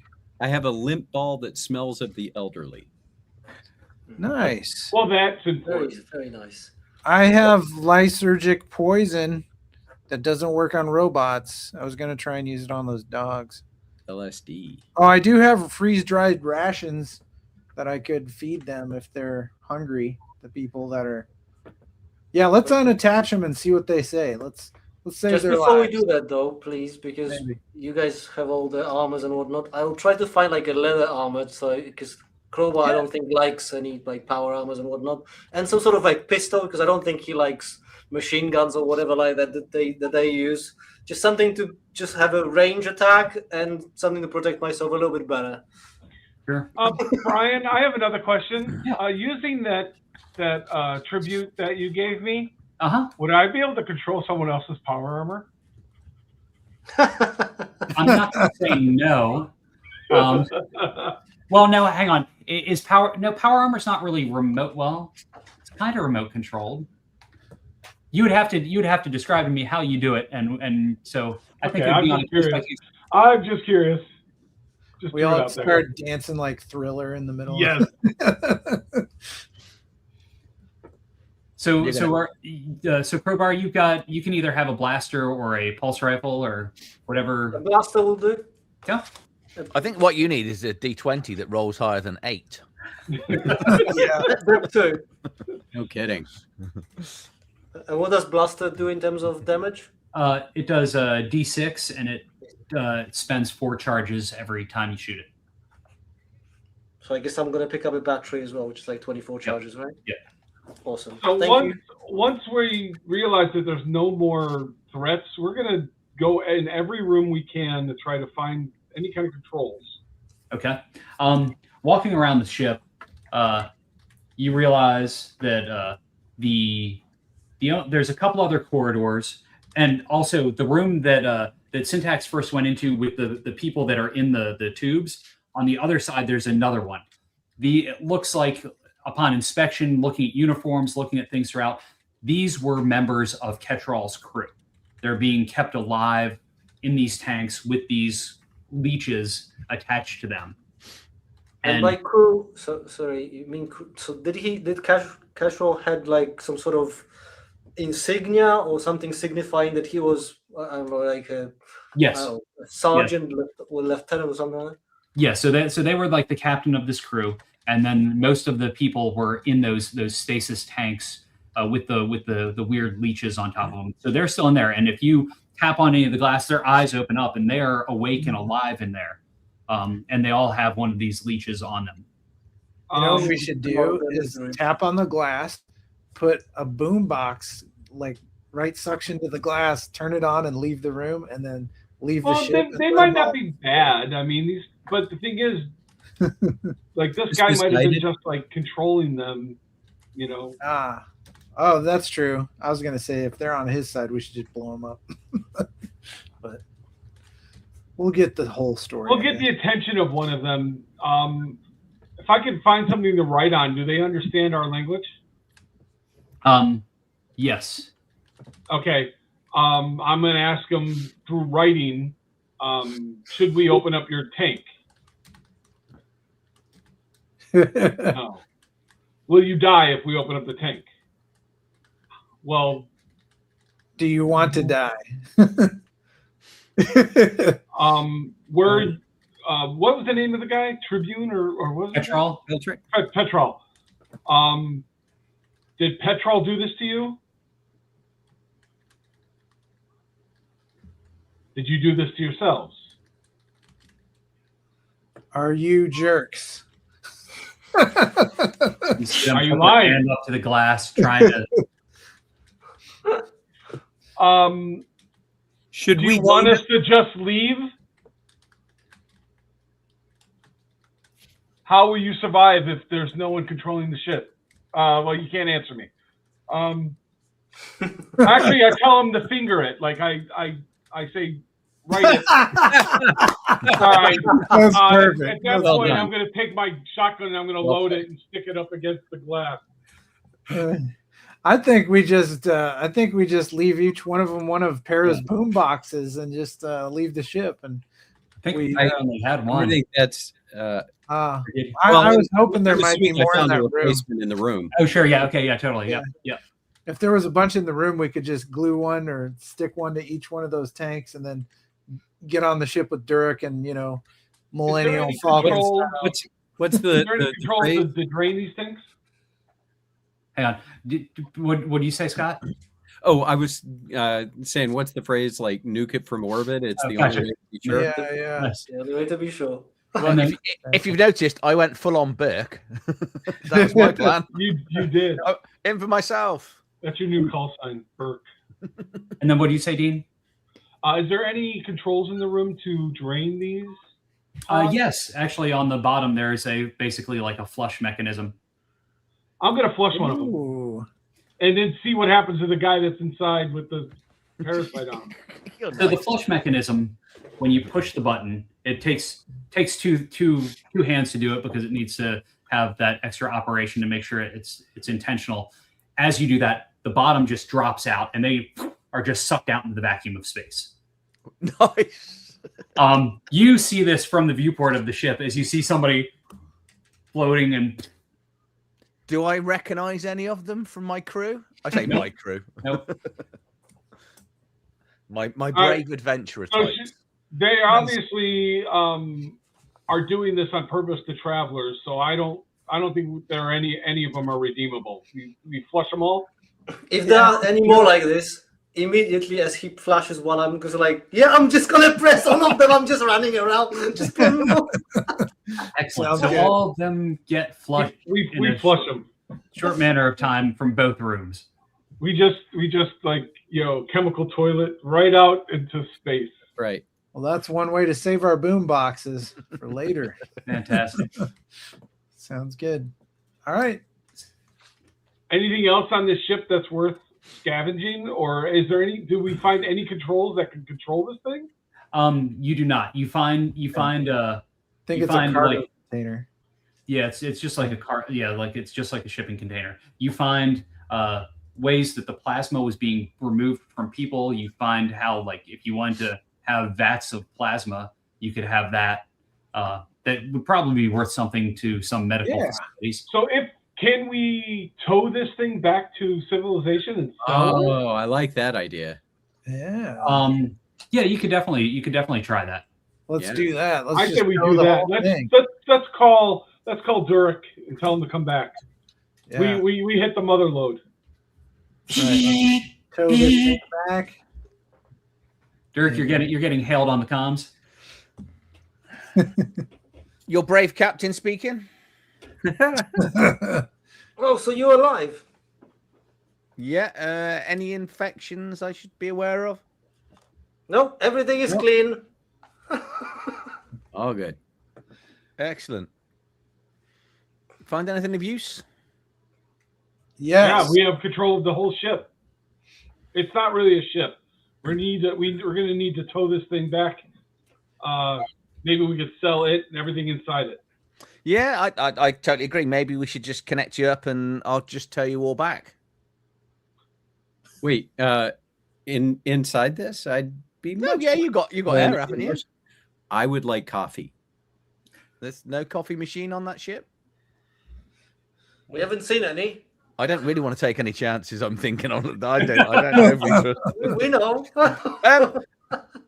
From the infection Actually, of the it's great. Grim, can it? Is it contagious? Can I catch it from other party members? Oh yes, anybody. If somebody is infected and they get close to you and they're talking and they're close talking, Yeah. and all of a sudden, like little tiny. I So will I've- reassure Durek that I can pop the head of any Grim. So I've got two choices here. I either pilot the ship in my full space power armor, Right. which I look at my seat and it's a little bit small. It's probably not doable. Or I leave all my crew in here to see if they're infected once we get to the new place. Right. I can send coffee. All right, that's fine. I'm Yeah, okay with it. I'm fine. And I'm looking around at everyone and like we are definitely not sharing this with him. Yeah. All right, here's the thing, guys. There's a bunch of nice, comfortable beds in this place too. Oh, that's true. Sure. Yeah. That's true. It's true. And I'll tell you what, I mean, as soon as I contact Durek on the comms and he sees my giant worm hickey, he's probably not going to let me on the ship. So I understand. I gave you your power armor back. You won't see it if you're in your power armor. Oh, there you go. But now I just show him. I'm like, yeah, we need to get this removed. So. If I may, I will disconnect the comms for a second and go to Glitch and say, Glitch, but you can control everything now in like radius. Can you just open the door, hook us back in? Oh yeah, once he connects, I can open the door. Yeah. See, I was up for letting him in right until Syntax went, look at this thing on my neck. And I'm like, perfect. That was not from a leash. That's okay. You guys can go on the ship. I'll stay on the container. I don't care. I need some alone time anyway.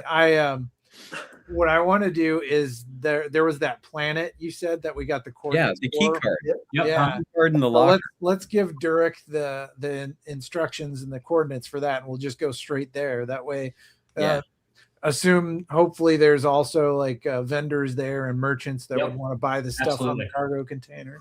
Let's do that. Actually, we could all take a break from Durek anyway. Right. I think he's a bit of a git. I've heard. It's all good. So do you set coordinates for Marauder's Cryosphere to go and try and sell what was found on this barge? Absolutely. Yes. Yeah. Great. We need to check the key, right? We need to find out where the it key leads. card. Yeah. Oh, yeah, you have that key card to see what that does. Yeah, absolutely.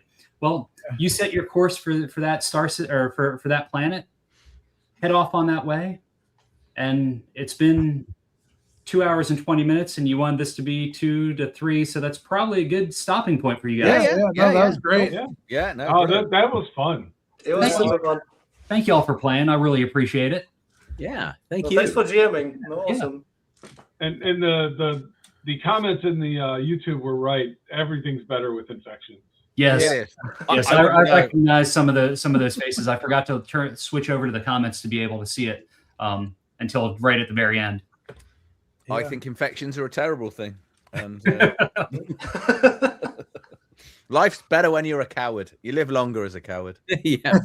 So was I using that speaking with them right, where it actually destroys the worm? Does it destroy the host too? Well, since I'm making it so that they're kind of pretty much all worms now inside of them. Yes, so the whole thing's destroyed. Yeah. So if I do that on someone that's just infected. Oh, it would just well, no, because it says the Grimm, so they are not Grimm yet. So technically, I don't think any questions would be answered. Yeah, I had something really nice where I can basically suck the air out of anything within 30 feet of me, but oddly enough, I ran away, so I didn't get to use it. And I had my electric axe that you can see behind me, and I didn't get the chance to use it. Yeah, that's a great you'd have missed anyway. I would have missed, but I wanted to do it on the big boss, but Para just eviscerated him. So I'm like, that having that blood thing that allowed you to do double maximum damage was crazy. Yeah. So how does the infection work now that they're infected? Over time we degrade, right? So every day you make a toughness test. If you fail, you guys succeeded and you had a parasitic pleasure. You can't have the same one twice. Same thing with parasitic pain. So eventually, there's only 6 parasitic pains. If you fail 6 times, one of those is you turn into the Grimm. Oh boy! you won't get into the new place. That ain't happening. I'm driving slow. So basically, and there's only 4 pleasures, right? So there's only a maximum of 10 days you can survive as infected. Yeah, but one of the pleasures is the worm leaves your body. Oh, so it's usually. So you're hoping you get the pleasure of that before the pain of turns into one. Or you get to somebody that has tools or somebody that you can pay to extract it. Or I've had people in games just be like, "Hey, this is a med bay. Are there tools? We're going to cut into your ass and see what happens." So you have basically 10 days or 9 days really, because say you don't get that D4 roll of the pleasure of it leaving, and you roll pains. So you basically maximum 9 days before you turn into a Grimm. Yep. So one other question I have, if I may. So in the beginning of the session, we talked about the end of the world and the impending doom, and we rolled a 3 days. So is there any other mechanical thing that would have changed if we were on like day 20 as opposed to 3, or is it just counting down and there's no additional changes? It's more story, because it's a prophecy's read, and it's something that happens somewhere in the universe. It may happen where the crew is, may happen somewhere else, but it's something like all the screens on all devices flash, and this message comes up, this prophecy comes up. And the network, which you had mentioned, that's kind of like the internet in space. So like the network is where you can go and try and find information, but this pops up, and all of a sudden, like here, let's as an example of a prophecy, roll a D66 for me, and that will I'll read whatever that 32. 32. Okay, hang on. Where are we?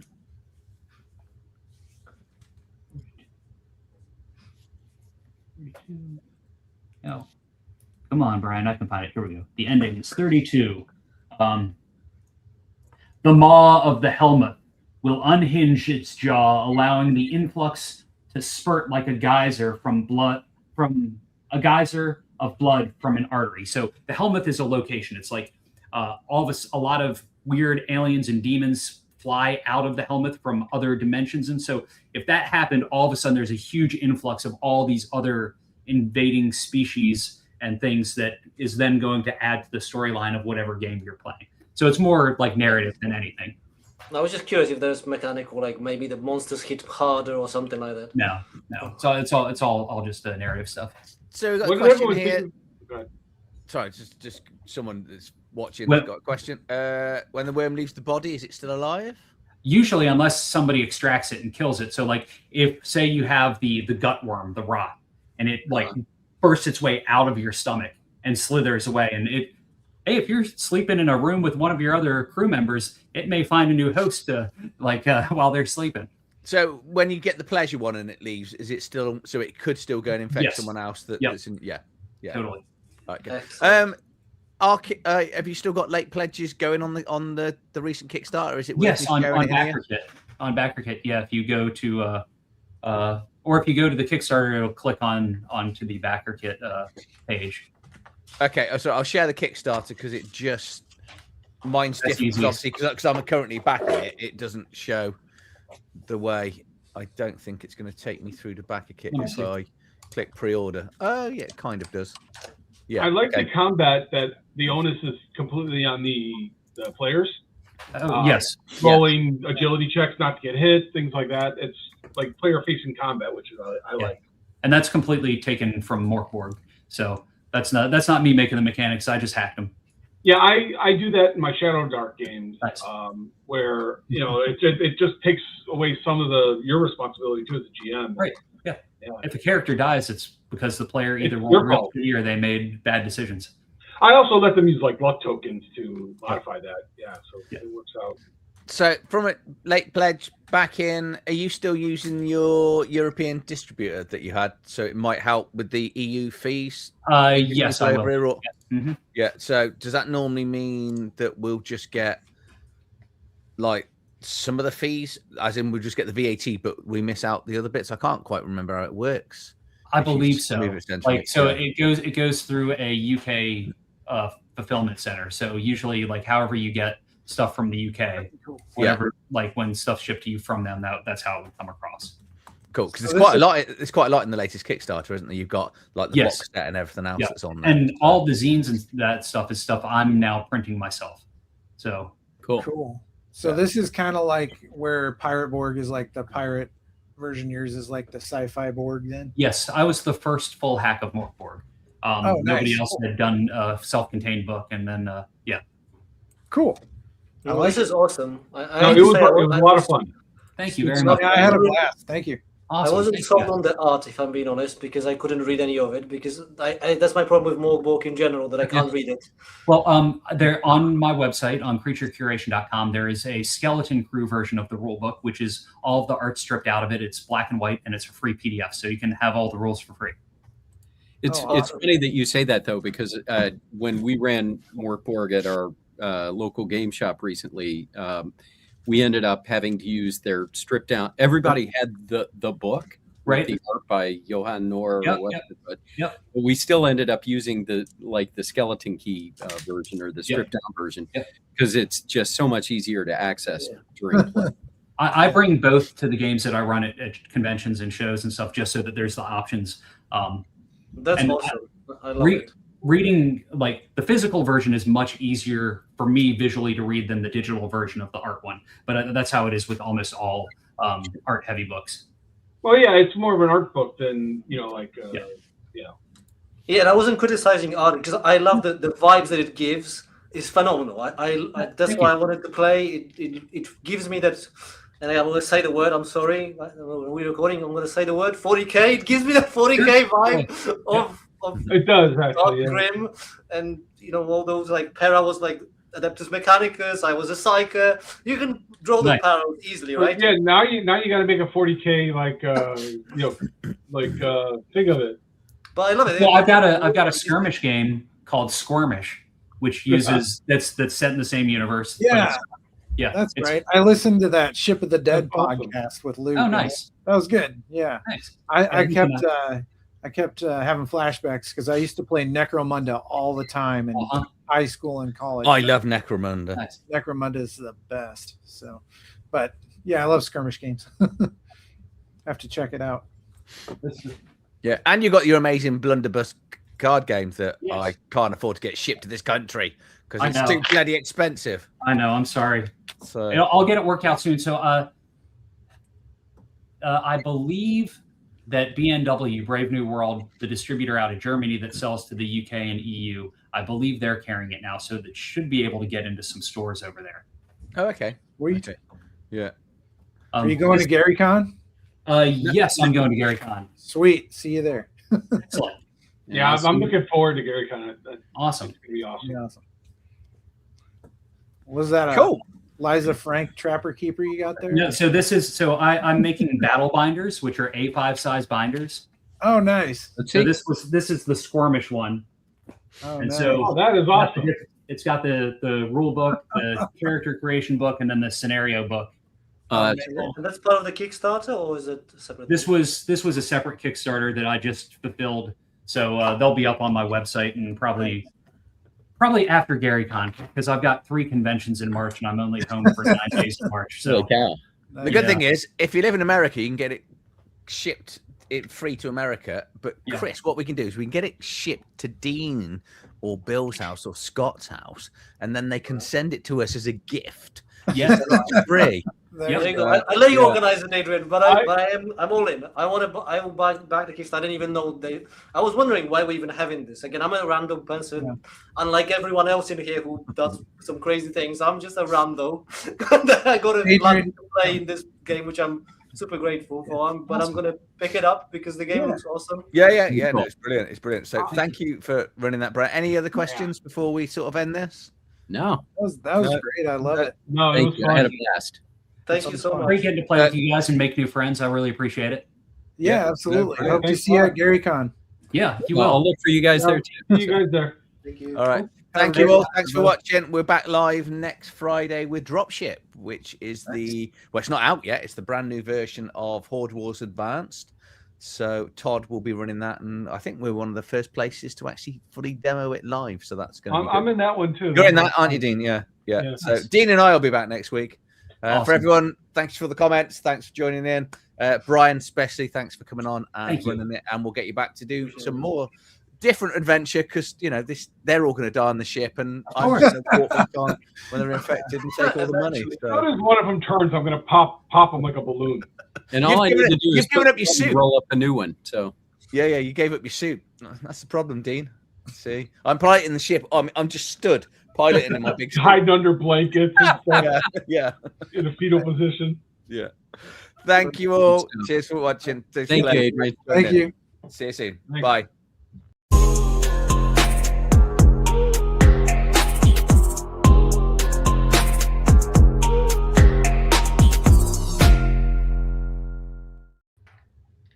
Thank you, guys.